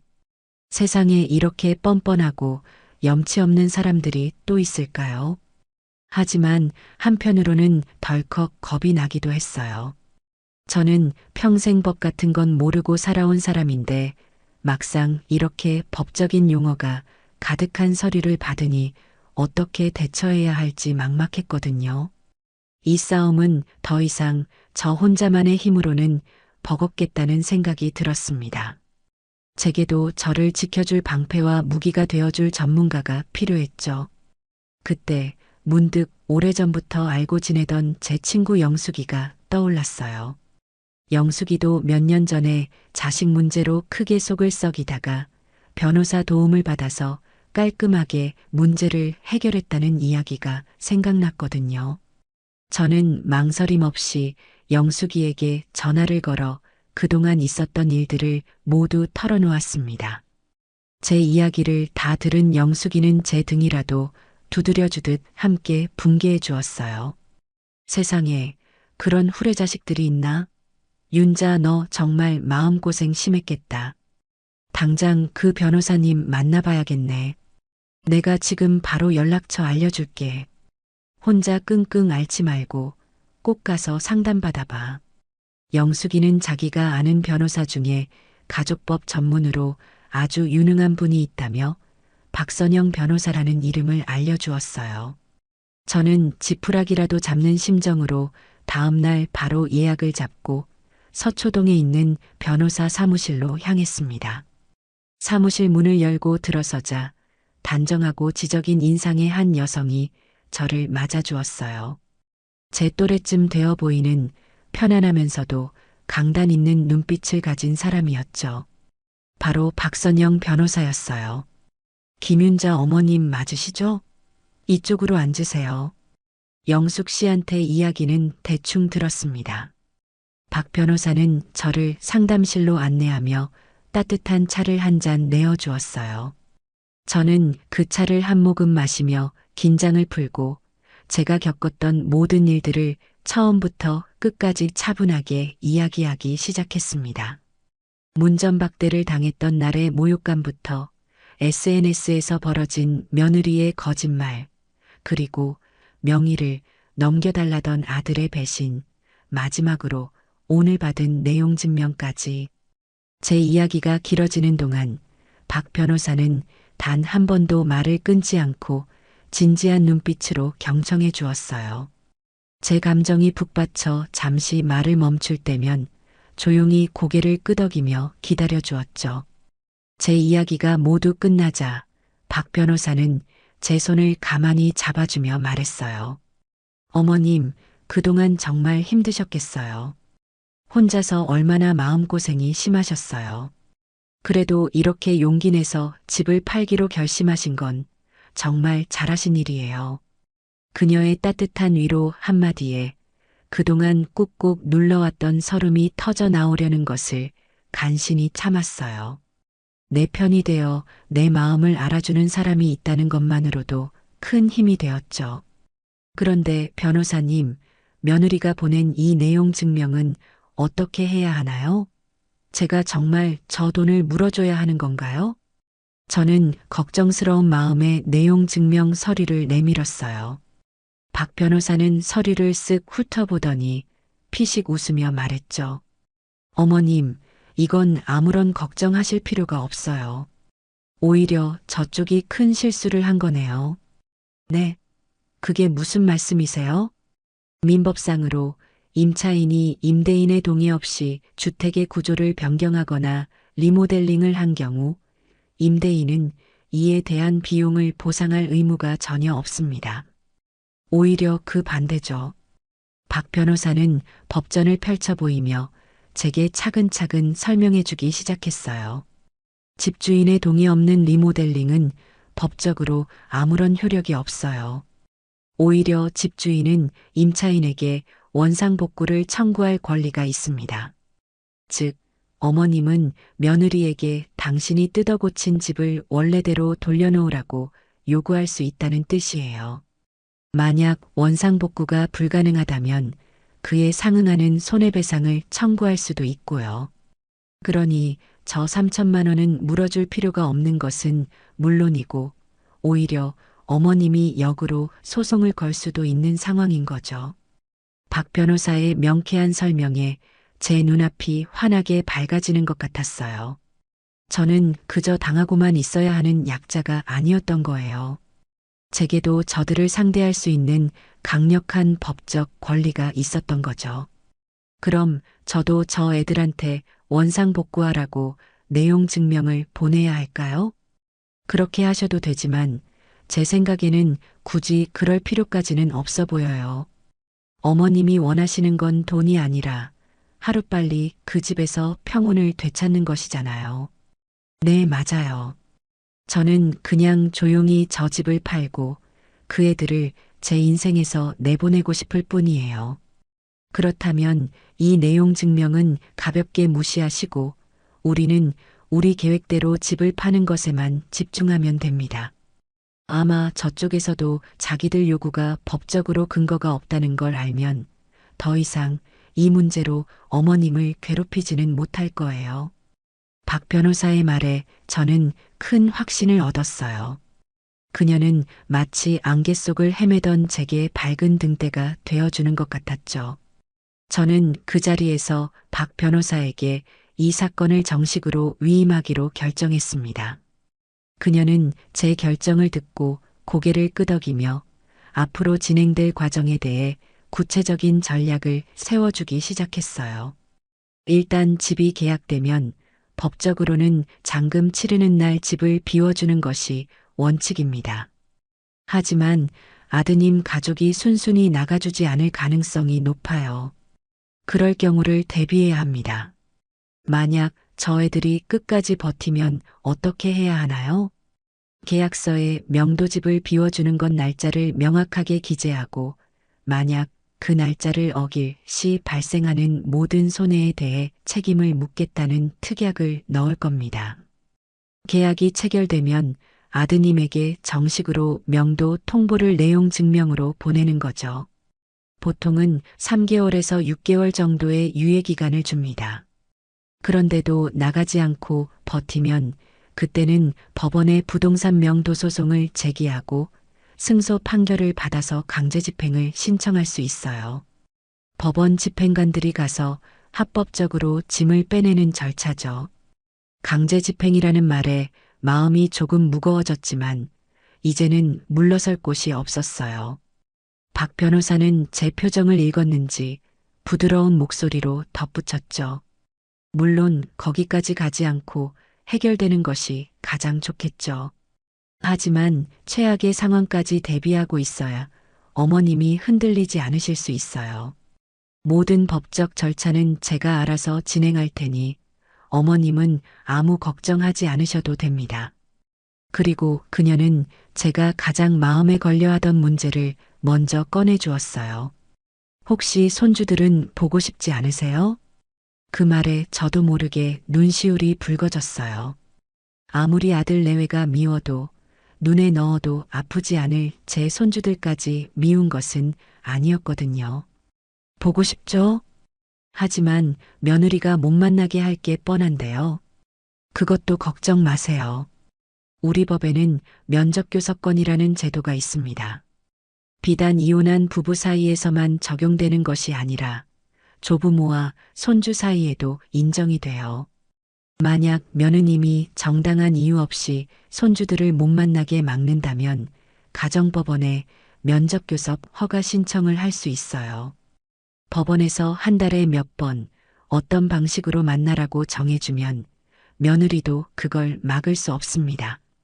박선영 변호사라는 든든한 조력자를 얻은 후 저는 제 계획을 더욱 거침없이 밀어붙이기 시작했어요. 부동산 사장에게는 집을 보러 오는 사람들이 있을 때마다 적극적으로 협조하라고 전했고 아들 내외에게는 일절 연락을 끊은 채 그 어떤 감정적 동요도 보이지 않았죠. 제 그런 단호한 태도가 통한 것일까요? 아니면 정말로 집이 좋았던 것일까요? 집을 시장에 내놓은 지 불과 한 달 만에 부동산 사장에게서 흥분된 목소리로 전화가 걸려왔습니다. 사모님, 계약하겠다는 사람이 나타났습니다. 그것도 아주 좋은 조건으로요. 전화를 건 부동산 사장의 목소리가 평소보다 두 톤은 높아져 있었어요. 그래요? 어떤 조건인데요? 얼마 전에 집을 보고 갔던 젊은 신혼부부인데요. 집이 너무 마음에 든다면서 시세보다 5억이나 높은 35억에 계약을 하고 싶다고 합니다. 대신 조건이 하나 있는데 계약금부터 잔금까지 전액 현금으로 치르겠다고 하네요. 요즘 같은 때에 대출 하나 없이 이런 거액을 현금으로 사겠다는 사람이 나타나다니 저도 중개하면서 이런 경우는 처음 봅니다. 35억. 그것도 전액 현금. 저는 잠시 제 귀를 의심했어요. 제가 생각했던 것보다 훨씬 더 좋은, 그야말로 파격적인 조건이었죠. 아마도 그 신혼부부는 돈이 아주 많은 부잣집 자제들이거나 아니면 젊은 나이에 크게 성공한 사업가인 모양이었어요. 이유가 무엇이든 저로서는 마다할 이유가 전혀 없었죠. 좋아요. 그 조건으로 계약 진행해 주세요. 제 허락이 떨어지자 일은 그야말로 일사천리로 진행되었습니다. 며칠 뒤 저는 박 변호사와 함께 부동산 사무실에서 매수자인 신혼부부와 마주 앉았어요. 예의 바르고 선한 인상의 젊은 부부는 저를 보자마자 공손하게 인사를 건넸죠. 어르신, 이렇게 좋은 집을 저희에게 팔아주셔서 정말 감사합니다. 저희가 오래오래 아끼면서 잘 살겠습니다. 그들의 진심 어린 인사를 받으니 마음 한편이 시큰하면서도 씁쓸해졌어요. 제 아들 내외에게서는 단 한 번도 들어보지 못했던 따뜻한 말이었거든요. 박 변호사가 꼼꼼하게 검토한 계약서에 사인을 하고 매수자 측에서 준비해온 계약금 3억 5천만 원이 제 통장으로 입금되는 순간 드디어 길고 길었던 싸움의 첫 번째 마침표가 찍혔습니다. 통장에 찍힌 숫자를 확인하는 순간 저는 해방감과 함께 낯선 흥분을 느꼈어요. 이것은 단순한 돈이 아니었죠. 제가 되찾은 제 인생의 주도권이었어요. 계약을 마치고 돌아온 저는 잠시의 망설임도 없이 아들에게 문자 메시지를 한 통 보냈습니다. 더 이상 긴 대화는 필요 없었어요. 오늘 아파트 매매 계약 끝났다. 계약서 내용대로 6개월 안으로 집 비우고 나가렴. 전화도 아닌 감정 없는 짧은 문자 한 통. 그것이 제가 아들에게 보낸 마지막 통보였습니다. 메시지를 보낸 뒤 저는 휴대폰 전원을 아예 꺼버렸어요. 이제부터는 그들의 울부짖음이나 애원에 응답해줄 필요가 없었으니까요. 예상대로 그날 밤부터 제 집은 그야말로 불이 나기 시작했어요. 전원이 꺼진 제 휴대폰으로는 연락이 닿지 않으니 아들 내외는 제 지방 집에 유선 전화로 쉴 새 없이 전화를 걸어왔죠. 저는 수화기를 아예 내려놓고 그 어떤 소리도 듣지 않았어요. 그들이 얼마나 패닉에 빠졌을지, 얼마나 저를 원망하고 있을지 눈에 선했지만 제 마음은 조금도 흔들리지 않았습니다.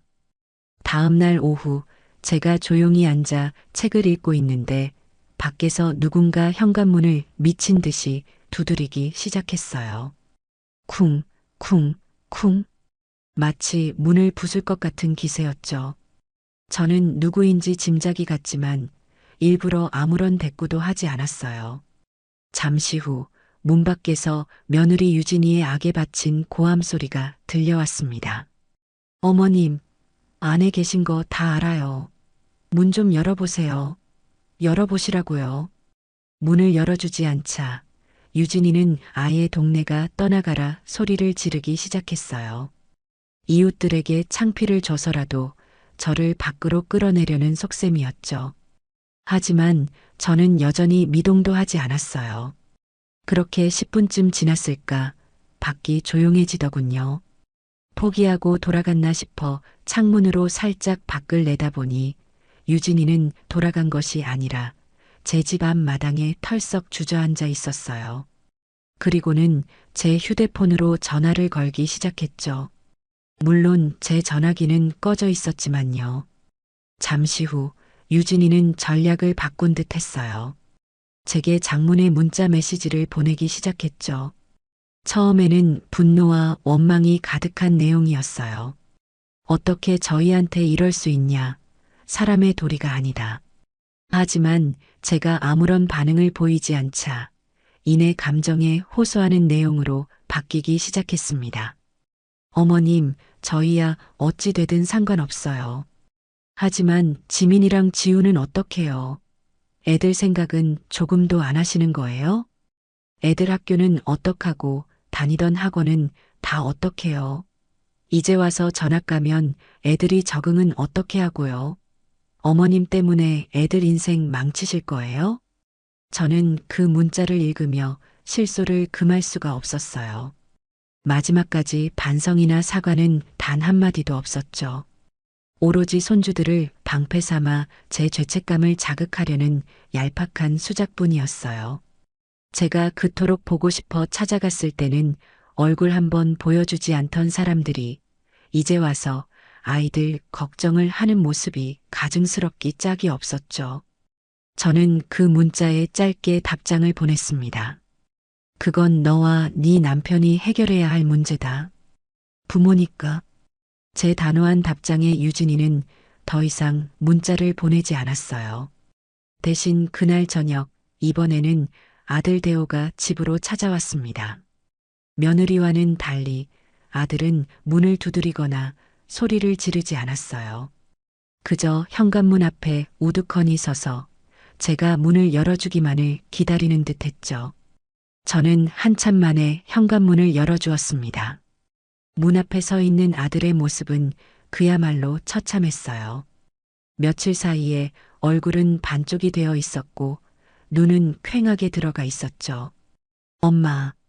아들은 저를 보자마자 그 자리에 털썩 무릎을 꿇었습니다. 그리고는 제 바짓가랑이라도 붙잡을 것처럼 손을 뻗으며 울기 시작했어요. 엄마, 제가 잘못했어요. 제가 정말 죽을 죄를 지었어요. 제발, 제발 다시 한번 생각해 주세요. 네. 제가 앞으로 정말 잘할게요. 엄마한테 평생 속죄하면서 살게요. 아들이 제 앞에서 무릎을 꿇고 눈물을 흘리는 모습을 보니 제 마음도 아주 잠시 흔들리는 것을 느꼈어요. 그래도 제 배 아파 낳은 자식인데 저렇게 망가진 모습을 보니 어찌 마음이 편할 수 있겠어요. 하지만 저는 고개를 저으며 그 짧은 동정심을 억눌렀습니다. 저 눈물이 진심이 아니라는 것을 저는 너무나도 잘 알고 있었으니까요. 저것은 잘못을 뉘우치는 참회의 눈물이 아니라 자신의 안락한 성이 무너지는 것을 막기 위한 절박한 발버둥일 뿐이었죠. 저는 무릎 꿇고 있는 아들을 차갑게 내려다보며 말했습니다. 대호야, 넌 이미 선택을 했어. 아주 오래전에. 엄마, 그게 무슨 소리야? 넌 엄마가 아니라 유진이를 선택했잖니. 내 집을 너희 집이라고 생각했고, 나를 너희 인생의 짐이라고 생각했어. 나는 그 선택을 존중해 주기로 한 것뿐이야. 아니야, 엄마. 절대 아니야. 내가 생각이 짧았어. 내가 미쳤었나 봐. 아니, 그게 너의 진심이었어. 이제 와서 말을 바꾼다고 해서 이미 엎질러진 물을 다시 주워 담을 수는 없는 거다. 저는 아들을 지나쳐 마루에 앉았어요.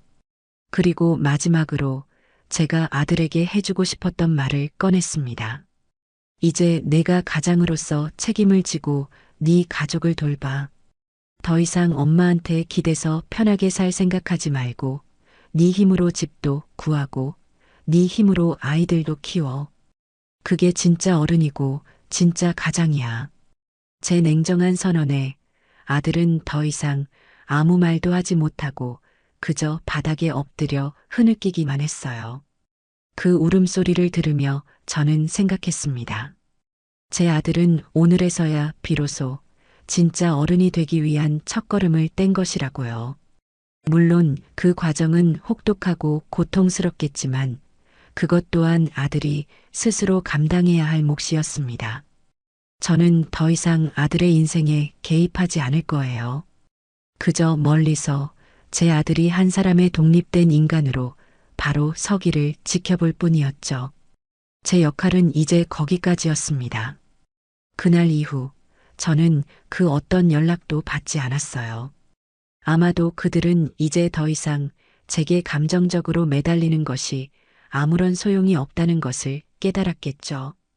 계약서에 명시된 6개월이라는 시간은 생각보다 더디게 흘러갔습니다. 그 시간 동안 아들 내외가 어떤 심정으로 지냈을지 저는 애써 생각하지 않으려 노력했어요. 그들을 동정하는 순간 제 결심이 흔들릴 수도 있다는 것을 알았기 때문이죠. 저는 그저 박선영 변호사와 꾸준히 연락하며 만약의 사태에 대비한 법적 절차들을 차분히 준비해 나갈 뿐이었습니다. 시간은 흘러 약속된 6개월의 마지막 달이 되었어요.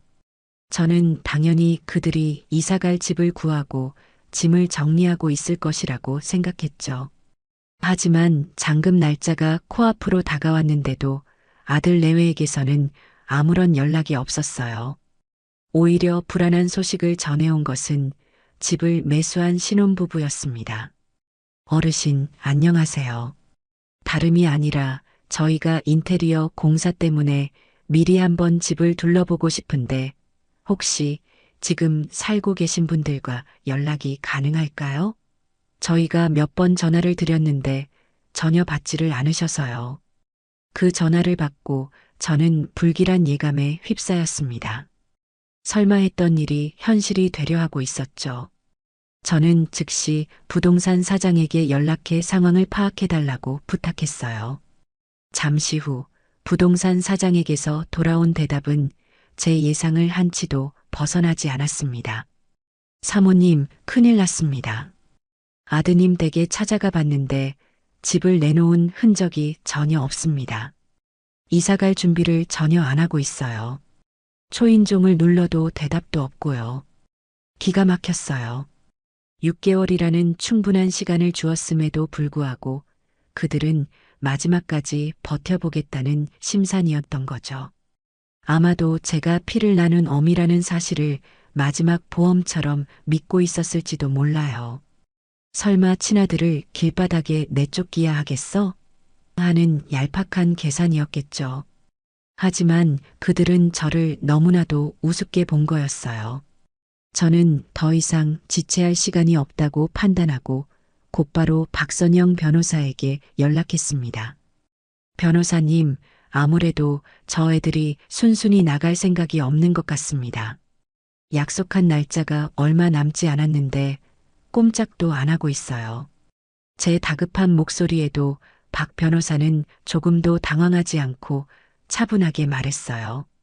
어머님, 예상했던 일입니다. 너무 걱정하지 마세요. 이럴 때를 대비해서 저희는 이미 모든 준비를 끝내놓았습니다. 지금 즉시 법원에 부동산 명도 소송을 접수하고 강제 집행 절차를 시작하겠습니다. 강제 집행이라니요. 정말 거기까지 가야 할까요? 아무리 마음을 굳게 먹었어도 강제 집행이라는 단어가 주는 무게감은 상당했어요. 제 손으로 아들의 살림살이를 길거리로 끌어내야 한다는 사실이 마음을 무겁게 짓눌렀죠. 어머님, 마음 약해지시면 안 됩니다. 이건 어머님이 아드님을 괴롭히는 것이 아니라 어머님의 정당한 권리를 되찾는 과정일 뿐이에요. 그리고 새로운 집주인과의 약속을 지키기 위한 어쩔 수 없는 선택이고요. 모든 책임은 약속을 어기고 버티고 있는 아드님 부부에게 있는 겁니다. 박 변호사의 단호한 말에 저는 다시 한번 마음을 다잡았어요. 그래요. 이건 제가 시작한 일이 아니었어요. 그들이 저를 막다른 골목으로 몰아넣은 결과일 뿐이었죠. 그 후에 모든 법적인 절차는 박 변호사가 일사천리로 진행해 주었습니다. 법원은 저희의 명도 소송을 정당한 것으로 인정했고 아들 내외에게 즉시 퇴거하라는 명령을 내렸어요. 하지만 그들은 법원의 명령서마저 무시하고 굳건히 버텼습니다. 결국 최후의 수단인 강제 집행 날짜가 잡히고야 말았죠. 집행 당일 아침 저는 차마 현장에 갈 수가 없어 집에서 초조하게 소식을 기다렸어요. 박 변호사가 저를 대신해 현장에 나가 모든 상황을 지휘하기로 했죠.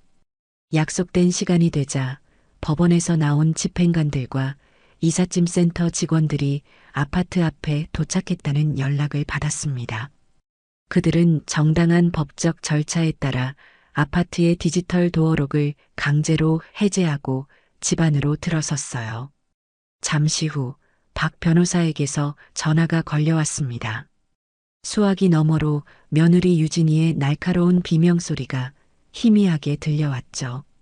어머님, 지금 집행 시작했습니다. 며느님 되시는 분이 지금 아주 격렬하게 저항하고 있습니다. 박 변호사의 말에 따르면 집행관들이 들이닥치자 며느리는 마치 실성한 사람처럼 울부짖으며 난동을 부리기 시작했다고 해요. 이게 무슨 짓이에요? 당신들 뭔데 남의 집에 함부로 들어와. 당장 나가. 집행관이 법원에서 발부한 집행명령서를 보여주며 차분하게 설명했습니다. 저희는 법원 집행관입니다. 이 댁은 이미 다른 사람에게 합법적으로 매매가 완료되었고 법원에서 퇴거 명령이 내려졌습니다. 6개월이라는 충분한 유예기간을 들였음에도 이행하지 않으셨기 때문에 오늘 부득이하게 강제 집행을 진행하는 것입니다. 지금 즉시 퇴거하셔야 합니다. 하지만 유진이는 막무가내였어요. 웃기지 마. 이럴 수는 없어. 우리 아직 이사 갈 때도 못 구했단 말이야. 사람을 길바닥에 놔앉으라는 거야, 뭐야. 유진이는 바닥에 주저앉아 통곡하며 집행관들의 바짓가랑이를 붙잡고 늘어졌어요. 하지만 법은 냉정했죠. 집행관들은 묵묵히 자신들의 일을 시작했습니다. 이삿짐 센터 직원들이 거실과 방 안으로 들어가 안에 있는 물건들을 하나씩 포장하기 시작했어요. 바로 그때였어요. 안방에서 자고 있던 아들 대호가 부스스한 얼굴로 걸어 나왔습니다. 이 모든 상황이 믿기지 않는다는 듯 멍한 표정으로 서 있었죠. 이게 다 무슨... 대호는 말을 잇지 못하고 자신의 가구와 살림살이가 하얀 포장재에 쌓여 밖으로 나가는 모습을 그저 멍하니 바라보기만 했어요. 아내인 유진이가 바닥에서 울부짖고 있었지만 말리거나 달래려는 시도조차 하지 않았죠. 마치 영혼이 빠져나간 사람처럼 보였다고 해요. 이삿짐 센터 직원들의 손은 아주 빨랐습니다. 그들이 우리 집이라고 주장하던 공간의 모든 것들이 차례차례 밖으로 실려나갔어요. 며느리가 그토록 자랑하던 새하얀 소파, 번쩍이던 대리석 식탁, 그리고 방 안을 가득 채우고 있던 명품 가방과 비싼 옷들, 최신형 가전제품들까지 그 모든 것들이 예외 없이 트럭 위로 옮겨졌습니다. 아파트 복도와 엘리베이터 앞에는 이 소란을 듣고 구경 나온 이웃들로 북적이기 시작했어요. 그들은 수군거리며 이 광경을 흥미롭게 지켜보았죠. 어머, 저 집 쫓겨나는 건가 봐. 맨날 있는 척, 잘난 척은 혼자 다 하더니 꼴 좋다. 그러게 말이야. 빚이라도 졌나? 아니면 사기라도 쳤나? 이웃들의 가시돋친 말들이 며느리 유진이의 귀에도 들렸을 거예요. 그녀는 더 이상 소리 지를 힘도 없는지 창피함에 얼굴도 들지 못하고 고개를 푹 숙인 채 흐느끼고만 있었죠. 아들 대호는 여전히 그 자리에 못 박힌 듯 서서 텅 비어가는 집안을 망연자실하게 바라볼 뿐이었어요. 몇 시간 후 집안에 있던 모든 짐이 트럭에 실리고 집행관은 마지막으로 아들 내외에게 집에서 나갈 것을 통보했습니다. 그들이 순순히 밖으로 나오자 집행관은 현관문에 강제 집행 완료를 알리는 붉은색 딱지를 붙이고는 철수했어요. 그렇게 저와 제 아들 가족의 길고 길었던 싸움은 가장 비참하고 혹독한 방식으로 막을 내렸습니다. 박 변호사에게서 모든 상황이 종료되었다는 전화를 받고 저는 한참 동안 아무 말도 할 수가 없었어요. 후련한 마음이 들 것이라고 생각했는데 오히려 마음 한구석이 텅 빈 것처럼 허전하고 아팠죠. 아무리 미운 자식이라도 결국 제 손으로 아들의 보금자리를 빼앗고 길거리로 내몬 것 같다는 죄책감이 저를 짓눌렀습니다. 하지만 저는 이내 고개를 저었어요. 이것은 당연한 결과였어요. 인과응보. 그들은 자신들이 저지른 일에 대한 대가를 치렀을 뿐이죠. 저는 더 이상 그들의 인생에 관여하지 않을 거예요. 이제는 정말로 오롯이 제 인생을 살아가야 할 때였습니다. 강제집행이라는 거대한 폭풍이 휩쓸고 지나간 후 제게는 깊은 허탈감과 함께 예상치 못한 평온이 찾아왔어요. 수십 년간 저를 짓누르던 어머니라는 이름의 무게를 내려놓아서일까요? 아들 내외에 대한 원망과 미움이라는 감정의 소용돌이에서 벗어나니 세상이 조금은 다르게 보이기 시작했죠. 더 이상 누군가를 위해 희생하거나 제 감정을 억누를 필요가 없었어요. 이제부터의 시간은 온전히 저 자신만을 위해 사용해도 된다는 사실이 낯설면서도 설레는 해방감을 안겨주었습니다. 저는 가장 먼저 저 자신에게 선물을 주기로 결심했어요. 그동안 고생한 저를 위로하고 앞으로 살아갈 날들을 축복하기 위한 여행이었죠.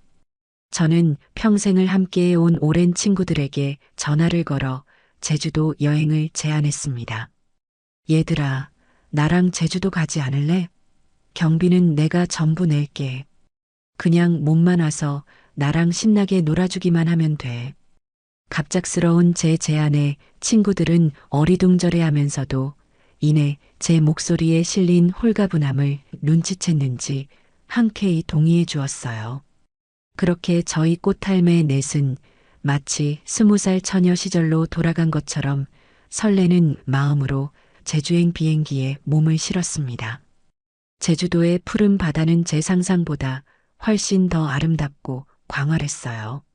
시원한 바닷바람을 맞으며 해변을 걷고 있으니 그동안 제 마음속에 쌓여있던 응어리들이 파도에 씻겨나가듯 사르르 풀리는 것 같았죠. 저희는 맛있는 향토 음식을 마음껏 먹고 아름다운 풍경을 배경으로 수백 장의 사진을 찍었어요.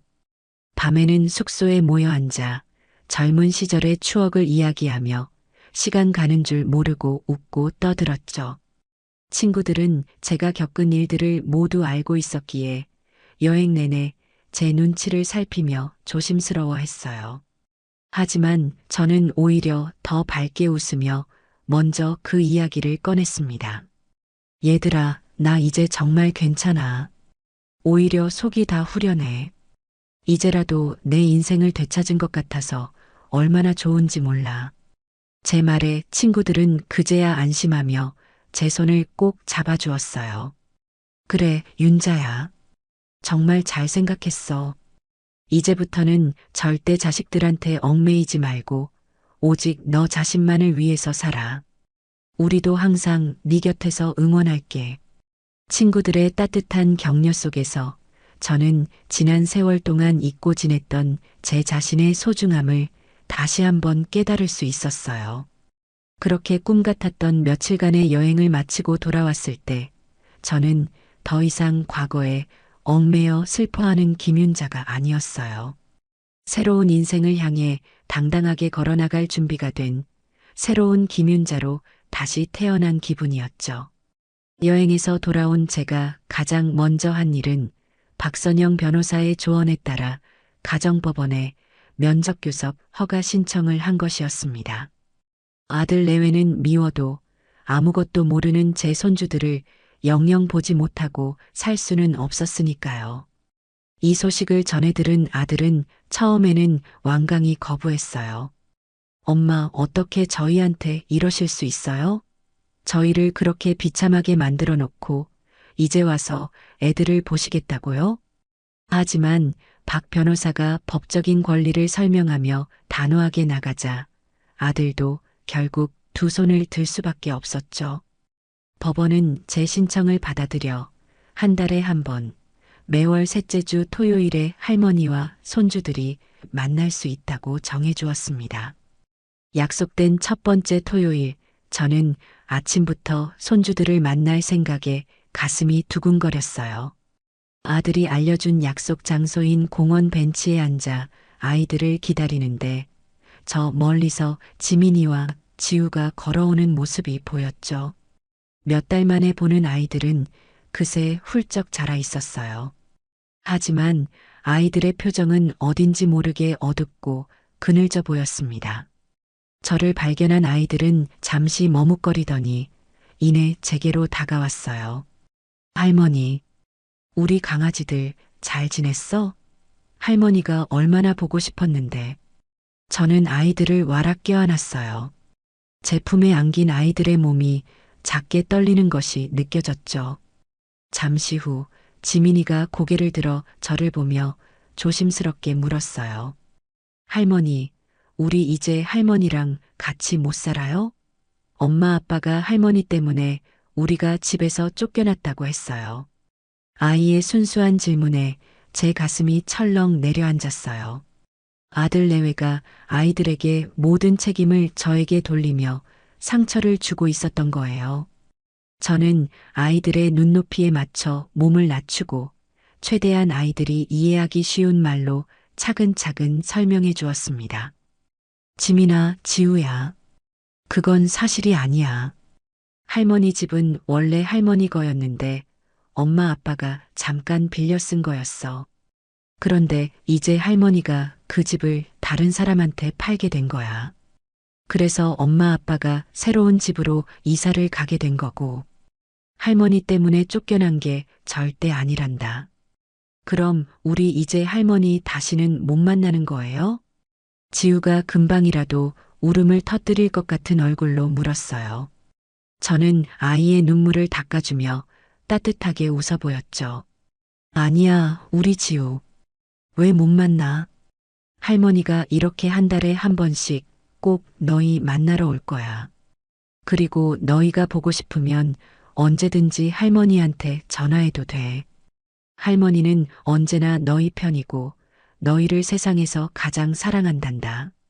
저는 그날 아이들과 함께 맛있는 점심을 먹고 동물원에도 놀러 가며 하루 종일 즐거운 시간을 보냈어요. 처음에는 어색해하던 아이들도 시간이 지나자 예전처럼 제게 재롱을 부리며 환하게 웃기 시작했죠. 아이들과 헤어지고 집으로 돌아오는 길, 저는 마음속으로 굳게 다짐했습니다. 무슨 일이 있어도 우리 손주들에게만큼은 세상에서 가장 좋은 할머니가 되어주겠다고요. 그 후로 몇 달의 시간이 더 흘렀어요. 저는 매달 손주들을 만나는 날만 손꼽아 기다리며 평온한 일상을 보냈죠. 그러던 어느 날 제 앞으로 편지 한 통이 배달되었어요. 발신인에는 며느리 이유진의 이름이 적혀 있었죠. 또 무슨 행패를 부리려고 편지까지 보냈나 싶어 뜯어보지도 않고 버리려다 혹시나 하는 마음에 봉투를 열었습니다. 편지지에는 제게 처음이자 마지막으로 보내는 며느리의 진심이 담겨 있었어요. 어머님, 그동안 제가 정말 잘못했습니다. 제가 얼마나 어리석고 철이 없었는지 모든 것을 잃고 나서야 깨닫게 되었습니다. 어머님의 소중한 집을 제 것인 양 함부로 여기고 어머님께 씻을 수 없는 상처를 드린 점 평생을 반성하며 살겠습니다. 부디 용서해달라는 말은 감히 드리지 못하겠습니다. 그저 지민이와 지우에게 좋은 할머니로 남아주세요. 죄송합니다. 편지에는 아들 내외의 근황도 간략하게 적혀 있었어요. 강남의 화려한 생활을 모두 청산하고 지금은 경기도의 한 평범한 아파트로 이사했다고 해요. 남편인 대호는 여전히 회사를 다니고 있고 자신은 더 이상 SNS에 허영 가득한 자랑 글을 올리는 대신 동네 마트에서 파트타임 일을 시작했다고요. 편지의 마지막 구절을 읽는 순간 저도 모르게 눈물이 핑 돌았어요. 이것은 동정의 눈물이 아니었어요. 한 사람이 자신의 잘못을 깨닫고 새로운 삶을 시작하려는 것을 지켜보는 복잡, 미묘한 감정의 눈물이었죠. 저는 그 편지에 답장하지 않았어요. 용서는 아직 제게 너무 어려운 숙제였으니까요. 하지만 언젠가 아주 오랜 시간이 흐른 뒤에는 저 편지를 담담하게 마주할 수 있는 날이 올지도 모르겠다고 생각했습니다. 며느리의 편지를 받고 난 후 저는 제 인생의 큰 숙제 하나를 끝마친 기분이었어요. 이제는 정말로 과거의 모든 얽매임에서 벗어나 오롯이 저 자신을 위한 새로운 인생을 설계해야 할 때였죠. 저는 아파트를 판 돈의 일부를 떼어 복잡한 도시를 떠나 조용한 교외에 아담한 전원주택을 한 채 마련했습니다. 평생을 아파트라는 삭막한 공간에서 살아왔는데 늘 마당이 있는 작은 집에서 흙을 만지며 사는 것이 제 오랜 꿈이었거든요. 새로운 보금자리로 이사하던 날 따스한 봄 햇살이 제 어깨 위로 쏟아져 내렸어요. 집 앞의 작은 마당에는 이름 모를 들꽃들이 소담하게 피어 있었고 어디선가 날아온 새들이 지저귀는 소리가 음악처럼 들려왔죠. 저는 그곳에 작은 텃밭을 일구기 시작했습니다. 상추와 고추, 토마토 모종을 사다 심고 매일 아침 저녁으로 물을 주며 정성껏 돌보았어요. 흙을 만지고 식물이 자라는 것을 보고 있으니 제 마음도 덩달아 편안하고 풍요로워지는 것을 느꼈죠. 이제야 진짜 내 인생을 사는 것 같네. 텃밭에 쪼그리고 앉아 땀을 닦으며 저는 저도 모르게 혼잣말을 내뱉었어요. 누구의 아내, 누구의 엄마, 누구의 할머니가 아닌 오롯이 김윤자라는 이름으로 살아가는 살. 그것은 제가 평생토록 잊고 지냈던 그러나 가장 원했던 삶의 모습이었습니다. 저는 더 이상 집에만 머물러 있지 않았어요. 동네 복지관에 등록해서 그동안 배우고 싶었던 서예와 민요를 배우기 시작했고 일주일에 2번씩은 독거 어르신들에게 도시락을 배달하는 봉사활동에도 참여했죠. 새로운 사람들을 만나고 제가 가진 작은 재능과 시간을 다른 이들과 나누는 기쁨은 생각보다 훨씬 더 컸어요. 제 삶은 하루가 다르게 활기로 가득 차기 시작했습니다. 그러던 어느 날 제게 뜻밖의 제안을 해온 사람이 있었어요. 바로 박선영 변호사였죠. 저희는 사건이 끝난 후에도 종종 연락을 주고받으며 좋은 친구처럼 지내고 있었거든요. 어머님, 제가 요즘 어머님 같은 분들을 위한 작은 모임을 하나 만들어 보면 어떨까 생각하고 있어요. 자식들에게 부당한 대우를 받으면서도 어떻게 대처해야 할지 몰라 소가리만 하시는 어르신들이 생각보다 정말 많거든요. 박 변호사의 말에 제 귀가 솔깃해졌어요. 좋은 생각이네요. 제가 도울 일이라도 있을까요? 그럼요. 어머님이 바로 이 모임의 주인공이 되어주셔야죠. 어머님의 경험을 다른 분들에게 나눠주시고 용기를 불어넣어 주시는 거예요. 저는 법률적인 조언을 돕고요. 어떠세요? 당당한 시니어 모임. 이름 괜찮지 않아요? 저는 박 변호사의 제안을 흔쾌히 수락했습니다. 제가 겪었던 아픔과 그것을 극복해낸 경험이 누군가에게는 희망과 용기가 될 수 있다는 사실이 제 가슴을 뜨겁게 만들었죠. 그렇게 저와 박 변호사가 함께 만든 당당한 시니어 모임은 입소문을 타고 금세 지역 사회에 큰 주목을 받기 시작했어요. 모임에는 정말로 저와 비슷한 처지에 놓인 많은 어르신들이 찾아왔습니다. 자식에게 재산을 물려주고 요양원에 버려진 할아버지, 며느리의 구박에 못 이겨 집을 나온 할머니. 그분들의 기구한 사연을 들으며 저는 함께 울고 웃으며 그들의 아픔에 공감해 주었어요. 저는 제 경험을 바탕으로 그들에게 절대 참거나 희생하지 말라고 당당하게 자신의 권리를 찾으라고 조언해 주었죠. 저희 모임의 활동은 지역 방송국에까지 알려져 저는 작은 다큐멘터리 프로그램에 출연하는 기회까지 얻게 되었습니다. 카메라 앞에서 조금 떨리기는 했지만 저는 제가 하고 싶은 말들을 진솔하게 모두 털어놓았어요. 자식은 내 소유물이 아닙니다. 내 노후를 책임져 줄 보험도 아니고요. 우리 부모님들 더 이상 자식에게 모든 것을 희생하지 마세요. 우리에게는 우리 자신의 인생을 행복하게 살아갈 권리가 있습니다. 참지 말고 당당하게 대처하세요. 우리 자신을 가장 사랑해 주세요.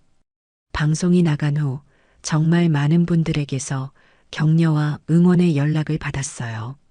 제 작은 용기가 누군가에게 큰 울림을 주었다는 사실에 저는 깊은 보람과 감사를 느꼈습니다. 어느 화창한 일요일 오후였어요.